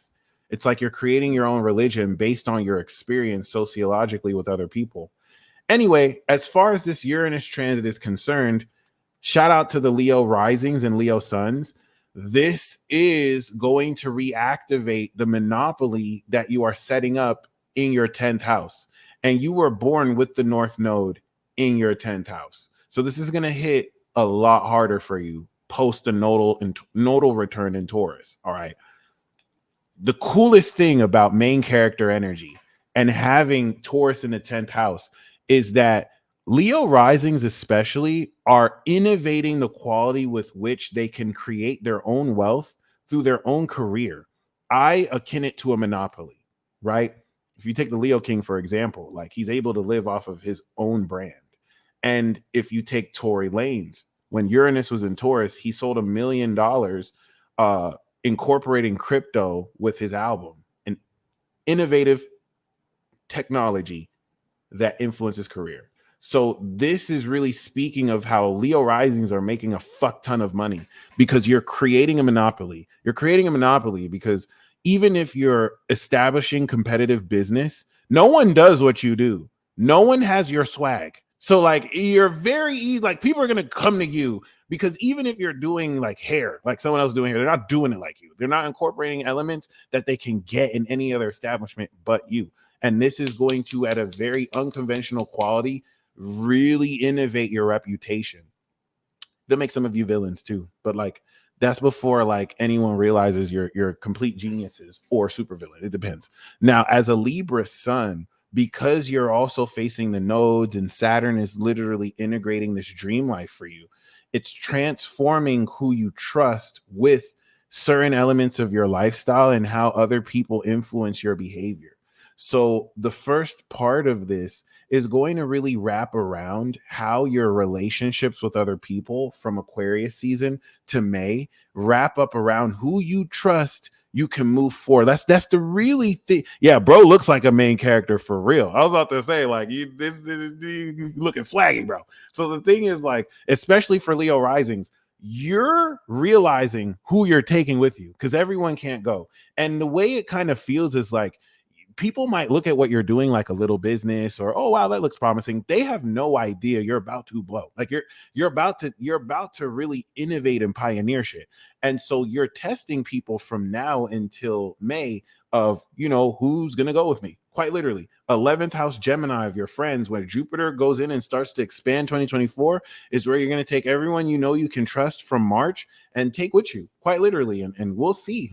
I think people are going to be shocked when they realize that you weren't really playing. And this is where, as a Libra sun, it's going to even more powerfully transform relative to your career, who you invest with your career success, where you invest this new allocated wealth. And it's very exciting. It's very exciting. More so too, because you have the South Node in your sign. So you're also facilitating destiny for others. North Node in Aries or South Node in your sign in Cardinal is that if you're a Libra in Aries, you're changing the train tracks for people. Libra is doing this socially relative to them being plugs of social outlets. And Aries are doing this to people individually. Like Blue Flame can just pop up on a motherfucker and quite literally change the trajectory of their life.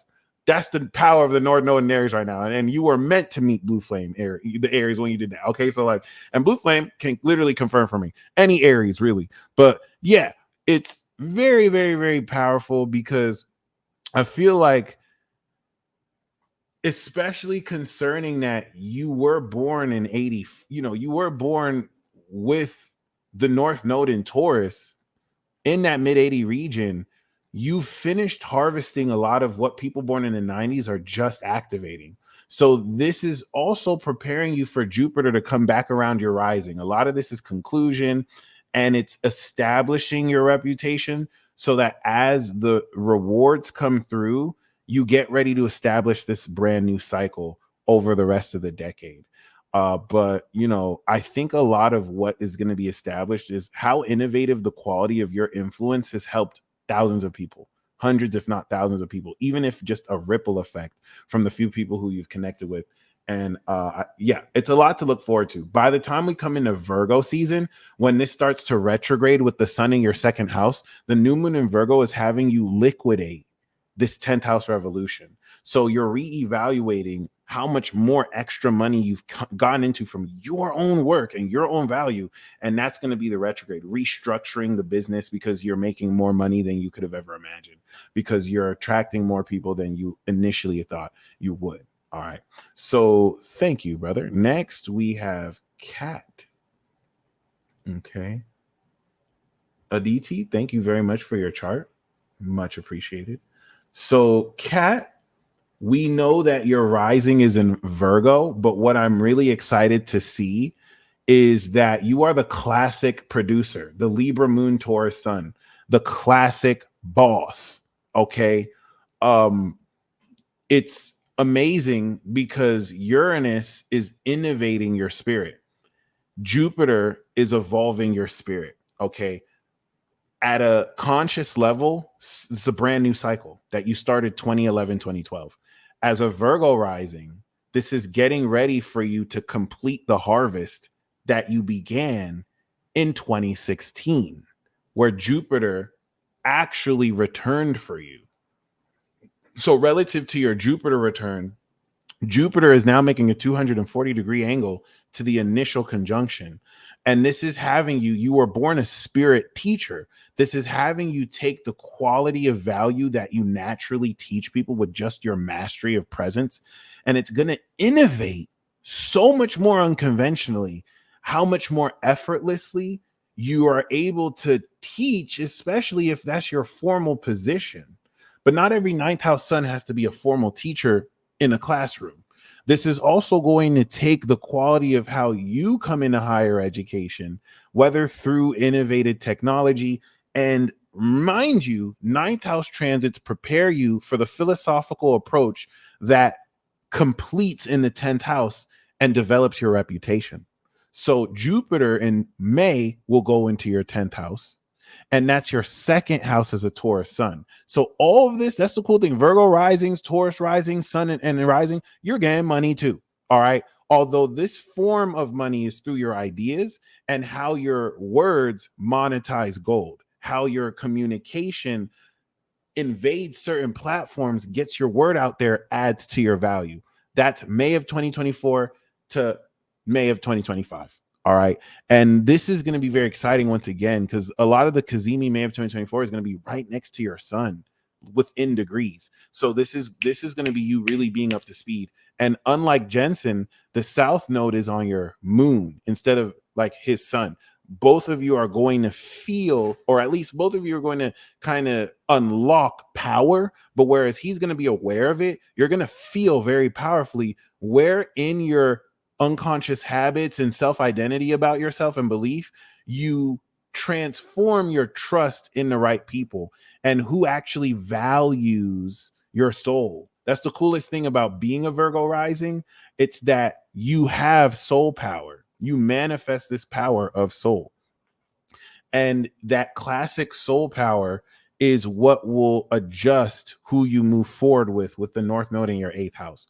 So a lot of this 7-month transit for you from Aquarius season to May is going to reorganize your lifestyle around the innovative quality of the values that influence your philosophy and the way you live your life.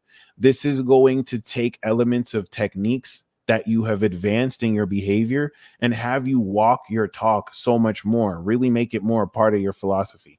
And then from May until September, this is going to wrap back around and integrate quite literally in your personality and take everything you've been teaching and learning and become more through Virgo season.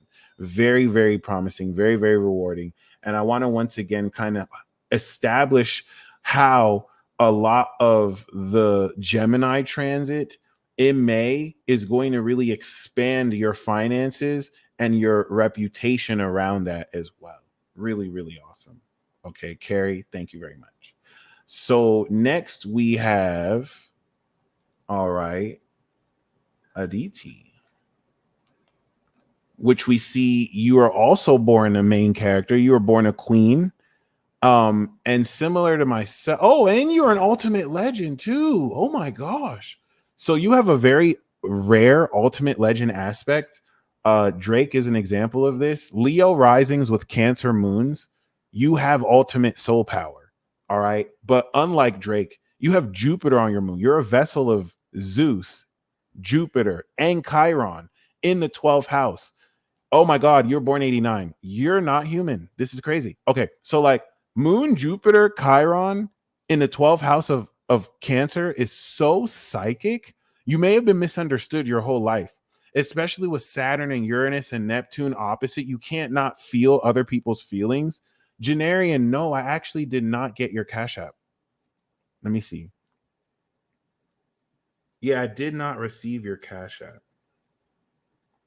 But yeah, basically, this is very, very crazy because you're able to psychically intuit and discern other people's behavior just by what you feel in their emotions and body language. But Zeus is this soul power of expansion that gives you such a supernatural, underrated quality of feeling other people's feelings, this can also heighten the sensitivity of how you feel what you feel. So thankfully, as a Virgo sun, you manifest critical perspectives that break down the analysis of the reality. I'm a Taurus rising with the Gemini sun. You would be the next level, the Leo rising, the fixed rising with the mutable sun. So we both have our sun in the first, second house. That means we have spirit magic. Okay. So if you think you paid me so that one-on-one I can communicate the truth, people are going to pay you at a social level where I'm, of course, communicating. You're socially real. So you're going to have real products. You're going to probably, of course, have a higher income for potential for income, because instead of working one-on-one, you're social. You have a social personality, but you have an individual soul, the homebody Cancer soul. All right. So this makes you the special master as a queen. I just wanted to establish that because, like other Leo risings, this is putting you very powerfully in the position to really clout up and come into so much more individual success. I was born 1990. And so you being born in 89, we both have Saturn in Capricorn, and we both have Jupiter and Chiron in Cancer. So we are both blossoming the Saturn return we had 2020. 89 finishes blossoming 2024. And then us in 90, we finish blossoming 2025. That means the supernatural powers with Saturn, Uranus, and Neptune that as a late bloomer takes us at least 30 to 35 years to awaken. You're up, my friend. And this is going to now bring so much more comfort to what may have been a debilitating weakness in your soul, to really dive deep into these feelings only to have them hidden in there. I don't want you to, you're not a victim though. I'm not trying to put you out there as a victim. It's just a soul wound that is going to become more of a power than ever. So Uranus in the 10th, connecting with these aspects, really open up so much more of your ability, not only to really step into this next phase of yourself. But I love your question. Jupiter is like the guru, and you do serve the spiritual teachers. Saturn, Uranus, and Neptune in your sixth in Capricorn means that you're meant to live an unconventional lifestyle that disciplines other masters. As a Virgo sun, that's very creative to you because you're very serious about your talents. And that's very, very, very powerful and very, very beautiful. As you will come into powerful liquidation during that new moon in Virgo. After now until May, you are making sure the right people around you really assist in the innovative direction you're getting ready to take your career. And then, of course, from May to September, how you once again come around and integrate that. But because your moon is in Cancer with Jupiter, you're not going through the Pluto opposition anymore. Now your rising is.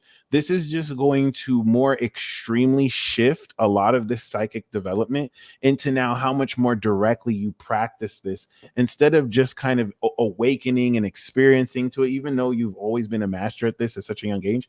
The real magic that you manifest goes so much more into the nature of how powerfully you come into this. Oh, beautiful. Oh, Nari, thank you very much. You know what? I just never got email notified. I apologize. And Zeta, it looks like you also sent me a Cash App as well. So Zeta, if you can email me your natal chart or your sun, moon, and rising, or if you would instead rather like a tarot card reading, please let me know. Okay. Oh, Zeta, you did send me your chart. You did send me your chart. Thank you, Zeta. Thank you. Nari, thank you so much for your patience. I apologize. And I love your chart. Your chart is, mwah. If you ever want a reading, let me know. I will give you a half off discount. Just email me for it and I got you. Okay. We definitely need to talk. So Nari, thank you so much for your patience. We know, of course, you're ascended, but I didn't know you had Osiris and Pluto on your rising. I see you, my G. That's one thing I love about your chart, bro. You are touched by the gods. Pause. Like you have Osiris, Pluto on your rising, Uranus and Jupiter in Aquarius on your moon with Pallas Athena is one of the coldest aspects I've ever seen in my whole life. First of all, you're a transformer like us, you're Scorpio signature gang. So, and then you're also an elite vessel. So, not only are you and I both transformers, but and I love that you do music. Please don't ever give up. Imani, thank you. Please sing your chart. Please don't ever give up what you're doing. You and I are also vessel lords. So I have moon on Saturn, but Saturn rules Capricorn, and I have it in Cap. Your moon Uranus, and Uranus rules Aquarius. So not only are we transformers, but we transform to the vessel lordship that we hold space versus other people who have the transformation, but they're not a vessel of a planet. So that's very important because since 2021 to 2023, Saturn has redefined for the first time since you were born a lot of how you imprint and strengthen this sense of claircognizance. As an ascended being, the claircognizant quality of your soul is very shocking, especially since Juno has touched your heart in Cancer, and you bear this great authority through this royalty. A lot of these themes are very out there, and this is what Uranus and Taurus will help you ground through innovating your lifestyle. So Uranus and Taurus in your sixth house represents the way you not only bring this into your actual routine and live something very unconventional, especially given what you're doing, but it also wraps around in your behavior the evolution cycle with Jupiter that started 2019. And as a Cancer sun, you kicked in 2014. All right. What's really key about this, though, is you're wrapping up around the attitude of how you're going to activate more strengthened claircognizance than ever through your soul and the cosmic abilities of your soul. And from now until May, you're going to work to take a new skill and master and integrate that into your lifestyle. Once you step into May, you've unconventionally reactivated this cycle to innovate it. And by September, this is going to wrap around to show you how to apply this integration in your career and to now really express these skills socially towards others. We can see this as far as how your abilities in music and your craft will skyrocket because now you are understanding a sense of your style that is more unique to you than ever versus experimenting and playing with it up until this point. So that's also a lot to look forward to. And yeah, I really love your third house. And then you're also 97, 98. Like you guys with 29-degree Neptune and Capricorns, you're the most psychic people on the planet. Like you're the most psychically powerful people on the planet, which bothers me, but is also very fascinating. All right. Okay.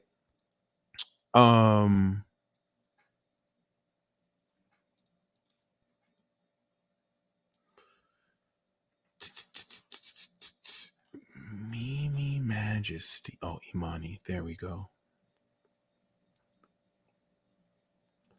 Kaleda. Let's see. I got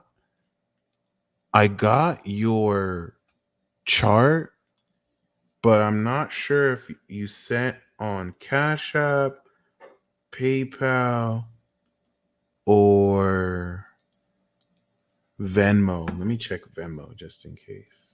I guess I'm not getting notified. Anyway, next we got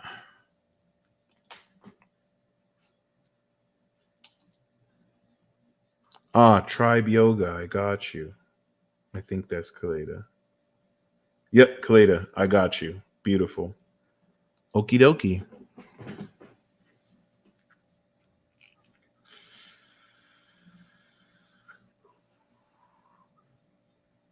Inaya Nafisa. That sounds familiar. Okay. Capricorn, Sun, Moon, and Rising.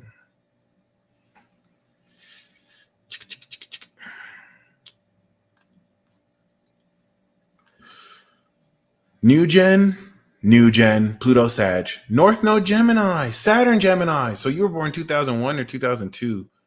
I'm going to say 2001 or 2000. Yeah, no, definitely 2001. All right, that's awesome. That's awesome. First of all, you're the GOAT. Let me just make sure we're clear. I hope there's no like I hope there's like no misconceptions.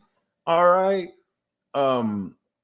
Miss Inaya, you're a GOAT. You are the greatest of all time, consciously and at a soul level. So, like, you have many different types of Capricorns. Even R. Kelly is not an elite GOAT. You're an elite Capricorn. There's 3 elite Capricorns: the Capricorn moon, the Aquarius moon, and the Pisces moon. Those are elite GOATs. And you are the great GOAT. Okay. Not even just an animal, like you represent goddess power. All right. And the reason why I want to establish that is because, like myself, you're a natural queen, Taurus rising. I'm a natural king, Taurus rising. You're a natural queen, Taurus rising. That means you're a spirit teacher. You are here in this world to teach greatness. And you are part of the leaders of the new school. The leaders of the new school are a part of the creators of the new world, Pluto Sagittarius, the souls born from 1995 to 2008, roll out from 96 to about 2002 through the leaders of the new school. Saturn Aries, the sparkers of the new world, the sparkers of the new concepts, 96, 97, 98. Saturn and Taurus, the builders of the new earth, 98, 99, and I think some in 97. And then, of course, Saturn Gemini, the thinkers of the new world. And the reason why that's key is because you have the North Node and Saturn in your second house. You're a gangster. Okay. Your word is bond. You have the ability to manifest vocifery. And if you are out of integrity to your word, it creates disastrous consequences, but you're in integrity. So that means when you say stuff, it's concrete. You have the ability to concrete a lot of ideas and crystallize rather, and really be solid about your word. As a Capricorn, this is the function of your values you integrate your lifestyle with. And it adds so much more discipline towards a lot of how you crystallize your word.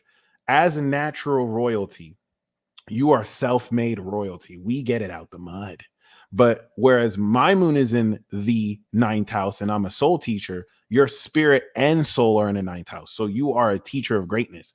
And this is where, in this understanding with Pluto getting ready to awaken over the next decade, the reputation and significance of your career, I think a lot of what's very powerful through here is Uranus is heavily innovating your personality. And that's the coolest thing about being a Taurus rising during this transit. You are embodying the genius and innovation that you will be aware of in how creatively you express your personality. Because Taurus is 5th house of inner child and creativity to your Capricorn sun. That means you are aware of your personality as embodying your inner child, the natural source of your values that enable you to stand on your talents and embody yourself as a talented individual. This is what enables you to teach integrity and greatness, because you're either born with it or you're not. You got it. And this is what you're here to show people in organized and integral fashion. All right. Even with Mercury here, you're a bit of a magician.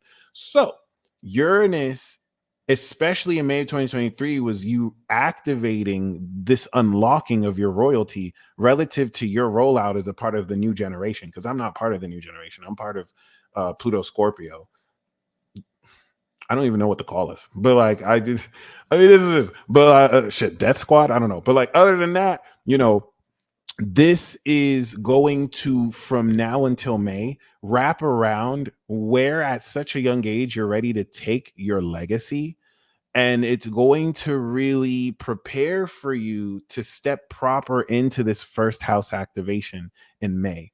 Jupiter will now start to evolve what you can create in your finances. You haven't had your Saturn return yet. So the cycle you're going through is the cycle that I just went through the last 12 years, where coming into this next cycle, you're going to have your Saturn return. When Jupiter was in my second house, that was when I created my online shop that I ended up, not, coming into success with. So with that being said, this is going to sow the seeds for you. This is going to awaken very revolutionarily who you are. It's going to revolutionize how you express your personality in talented fashion, and it's going to have you be so much more comfortable in your own skin, especially with the North Node coming out of your 12th house, which will very powerfully influence a whole host of how you, in being this teacher, direct and be a part of this new school by pioneering a lot of what we won't see science catch up to in the next like 20-30 years. Okay, so I hope that was accurate for you. um that's a very powerful transit you're going through.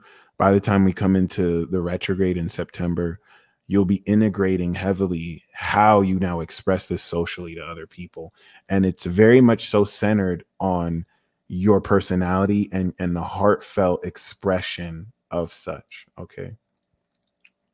So next we have Zeta, who was born divine, a divine gangster.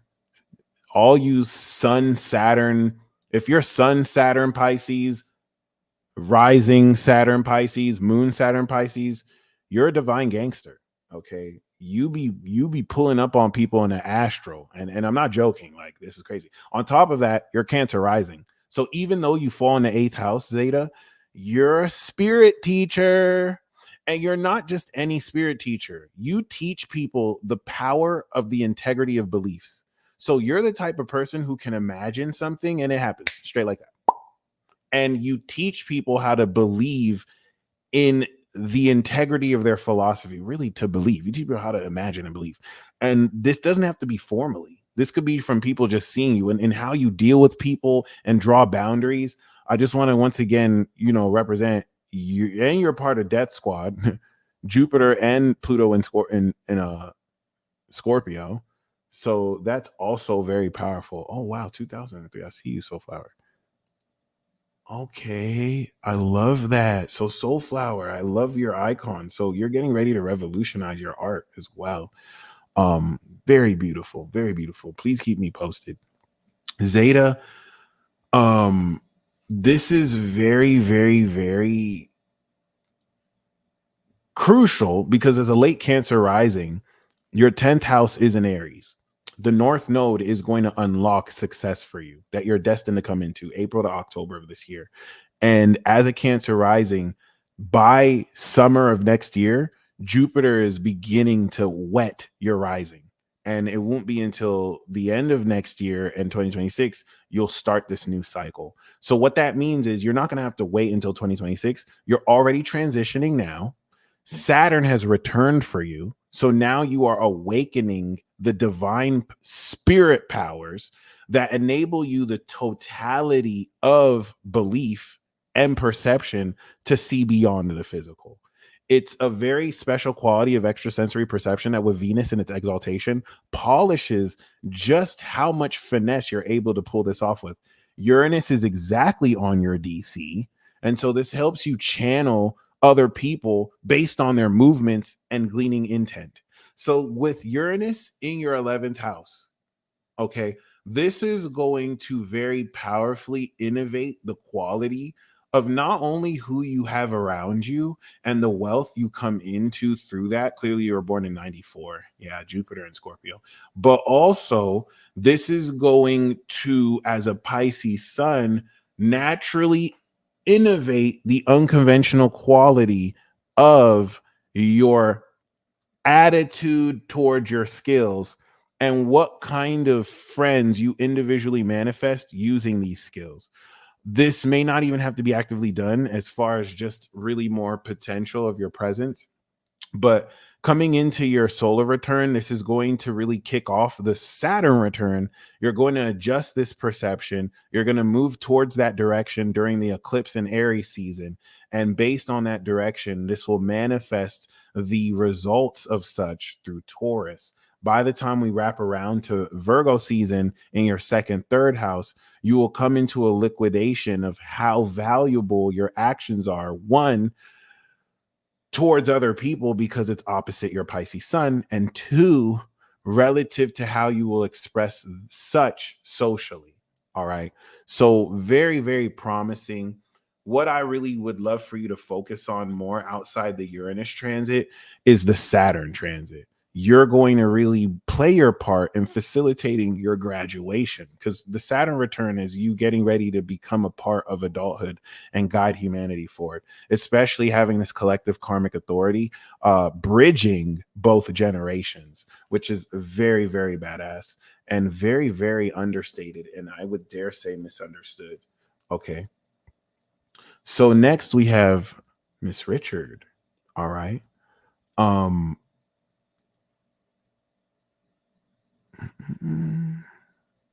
oh, wow. Okay. So, all right. All right. I love the Virgo stellium.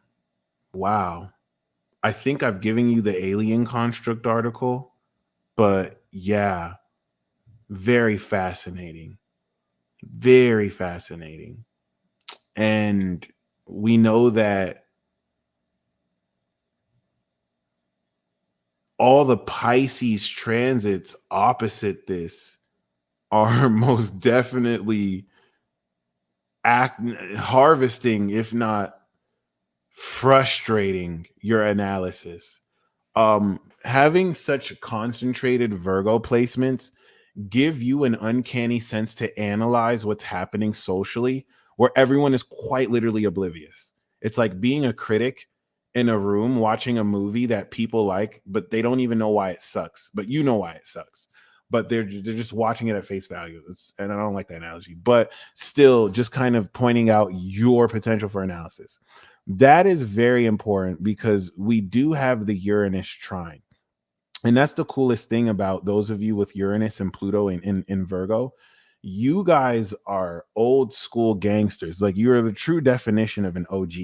So for you having the Cap rising and Pluto finishing out your first house is having you embody this transformation of the collective while still having such powerful wisdom. I mean, all this ninth house Virgo energy innovates the extreme quality at how gifted you are at breaking down your ability to teach. Like, you're a very analytical teacher. If someone's going to learn something from you, you will break down each point flawlessly. All right. Which really speaks to your expertise and how incredible your personality is. So Uranus, that's now making a Sagittarius signature to your Uranus, unlike those of us born in the 90s with Uranus in Capricorn, and it's making a Leo signature. For those of us born in the 90s, we are only just now beginning to express our psychic potential. That's the Leo signature. For those of you born with this in Virgo, you've been around that block. That's what I love about it. Like, the 90s, when we were born, was where you started expressing it. So what we're doing right now is what you did when we were born. So now at this stage, you're in a position to just come into the full liberation and freedom. Whereas we're getting ready to express this, you're able to teach collegiate level courses. And this brings back around as a Cap rising because you're also fully expressing this quality in your fifth house. I feel like this is going to take the claircognizant analytical quality of your perspective and strengthen how much more strong that channel, how much more grounded that channel is. And taking this unconventionally advanced cosmic value with your second house Aquarius, we also have to remember, as a master Leo sun, a lot of what's happening in Aquarius is opposite you, and in Taurus is crowned you in your 10th house. So as you are manifesting the cosmic quality of your value and integrating that through your fifth house as a Cap rising, it's also going to take this manifestation of quality, completing this cycle, and it's going to show you how this value is displayed in your relationships with other people. Now in Aquarius season, how this increasing your value increases the value of your partnerships, and how as you integrate this into May of 2024 and establish this brand new creative cycle, integrating this value, that integration of your talents is also going to be your awareness of breaking through individually in your career. And in the fifth, how much fun you can have with that. So yeah, very, very, very powerful, especially taking into account that Jupiter is also coming into the Sagittarius signature for you. So mind you, that's going to turn into the Capricorn signature through Gemini and bring a completion of everything since 2016 you resowed the seeds to. Okay. And through Taurus is the natural harvest of this quality, strengthening a lot of the work you've done to change society and now coming into those individual rewards. So that's really what to expect through this transit. I'm very mind blown. You've inspired me yet again to do documentary series with people born during this period, because no one more than you guys have fully matured your psychic ability. It was you guys who taught me about that concept doing readings over the past decade. I was like, wow, you got like as psychic as I think we are, born in the 90s, we don't have your experience. So we still have to fully mature it. Y'all have fully matured it. I mean, Neptune and Scorpio to Neptune and Pisces is a full maturation of intuition at the highest level too. So it's just really cool to now put these concepts into words. And as a Leo sun main character, put more emphasis into how exactly you quite literally live that. Bring that more out into actual, social reality, and how people understand things, and amongst other things. So next we have Imani. Imani, you're also born a goat, a director, a Capricorn rising. I'm going to share with you the Alien Construct article because you reflect the inherent God and goddess between human beings, okay, are within men and women. You have the Neptune rising in Capricorn, which is the greatest Neptune rising position. So you're like at a goddess level, psychic as fuck. All right. But on top of that, we know that you were born within a celestial elite soul. All right. Oh my gosh, you're all alien. Okay, I probably gave you this article already. You got the Pluto Sun Scorpio, so you're just super excited. Okay, I get it. You did not come here to play around. So, like BOB, you are celestial wisdom, the expression of celestial wisdom. It's actually one of the most genius Scorpio Sun expressions, because y'all now unveil hidden private knowledge of the entire collective, and this soul quality that you manifest is literally your own source of knowledge from within. Because this has been squaring Uranus and Taurus has really taken that etheric quality of your soul and found creative ways to manifest real receipts, to make it real, to integrate this into your lifestyle. This is even cooler because you're due for a Jupiter return June of 2024. And this is going to conclude a lot of the work you've done towards that. Pluto is slowly but surely over the rest of the decade awakening your soul. So a lot of this as a Capricorn rising is one, going to very creatively innovate your lifestyle. But because this is smack dab opposite your 23-degree sun, the new moon that we're going to have in May of 2024 is opposite your sun. And that's what makes this even more radical, because now this creative element of how you're going to innovate and evolve your talents is going to be expressed through your relationships with other people. So this is also going to have you suddenly awaken other people's abilities. And it's going to make very expansive the natural quality of the wealth you build with other people and the unconventional quality of relationships that you direct. Once again, very creatively, because these are going to foster your inner child and how you're also going to inspire others. But I feel like because of the quality of Taurus, a lot of this is going to innovate relative to your ability to manifest like never before. And yeah, as Jupiter kind of moves more opposite your sun, you will also be completing what it activated in 2018. So you're going to be aware of this through how much more naturally creative and confident and courageous you are with other people, and how you kind of draw boundaries for other people who are going to want your energy like never before. Because I can imagine you attract crazy energy vampires, but now your ability to handle them and deal with them and not really be that perturbed is going to skyrocket like never before. Okay. Shout out to you, Russell. Thank you for joining us. All right. Last but not least, we have Kaleda. Okay.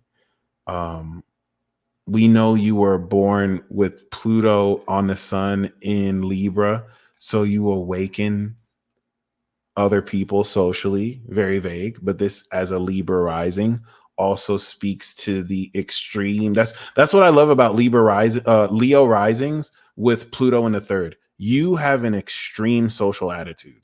You're someone who is an open activist. All right. And it is very, very, very, very beautiful because you're not with the bullshit. All right. And you have Zeus on your rising. So you were quite literally chosen by the king of the gods to rep. What I've learned in astrology is you motherfuckers with Zeus, y'all are wild. Zeus be wilding out through you. Like you, especially in Leo rising, Kaleda, you have like this swag that can expand in presence, that once you enter a room, you transform the energy of a room. Because, and then where's your moon? Oh, you're an angel. You're a true artist. Gemini moon. So you know how to talk. You know how to use your words to piss people off, because you're going to say things in a way that do not allow the elephant in the room to stay there, because you're here to awaken it, transform it, destroy it. All right. This is very powerful. So your chart is already looking amazing. Now we know, and I love that you have the tribe in yoga and wellness. So because you have 10th house Taurus, Uranus is going to center around not only Chiron, now healing is aligned with your career path, which whether through yoga or natural healing, because you have natural healing, and then Pluto's on your sun. So like you can literally create energy and burn impurities in people. The natural quality of how much that is felt has increased considerably. And I think that's what's going to really innovate your reputation and how much more. Yep, Reiki. That's Chiron Taurus. Your Reiki, though, is legit. I'm not gonna lie. I feel like not everybody's Reiki is legit. Your Reiki is legit. You intuitively know psychologically where to touch people so that they need healing without even having to think of it. And this is going to transform a lot more of how you serve people with this innovative art, but how you also use these abilities practically outside of just healing other people to affect anything it is you want in this life. So, of course, as a Leo rising, but then also as a Libra sun, you're going to be wrapping around the creative influence around other people in your relationships relative to how much they add to the explosion in May of 2024 you're getting ready to move forward within your career. That's the coolest, like that's the highlight, I believe, of Leo risings. Pre May of 2024, post May of 2024. Uranus, Venus, and the sun in your 10th house with Jupiter is like it. Like that's the beginning of a new era. This is what's going to take a lot of what you've been doing and expand it. Because people are going to be like, yo, have you heard of Kaleda? She's legit. Like, yo, she healed my shit too. So like Taurus 10th house is talking about as a social personality and a social spirit, you know, a whole lot of how you individually establish these contexts. Taurus 10th house. It's not a whole collective bringing you into the success. It's you. It's your natural value. You have the social personality and the attitude and the spirit, but it's you. Okay. So with that being said, once we wrap around, like I like the presence of Leo risings that have come through, and the Gemini moon means you're an angel soul. So this puts you in a position to feel the truth. June of 2024, your soul is going to evolve. The capacity of how receptive you are to this angelic vibration and perspective is going to expand. Last time that happened was 2012. So this is definitely hooking you up. You're going to be hooking other people up through this, but this is also getting ready for you to expand your entourage of angels who assist you. All right. So from now until May is you kind of gathering the people who you trust enough to explode forward with. May is when you explode. May to August is where you start to actually experience this initial reactivation and rewards. August is where you identify with it. In September, you're coming into a lot of liquidity. So the unexpected windfalls of income should already be starting now, but you're going to experience just how much this is changing everything by September and when we start retrograding. Okay, really amazing. This was so awesome, guys. And I'm even that much more excited. Thank you. Main characters influencing the cast decisions, but quite literally, which is really fascinating. And yeah, thank you guys once again. This was so much fun. Income is happening now. Good. Basically, if it's happening now, this is going to reorganize to help you account for so much more people. So it's like you're going to reinvest coming into the next 3 to 6 months. And we're seeing the income happening. How is it that you mature the flow of that in line with everything that's changing? So if it's already coming through, you're Gucci. All right. You guys stay blessed as always. You guys are amazing. It is truly an honor to serve as always. Peace.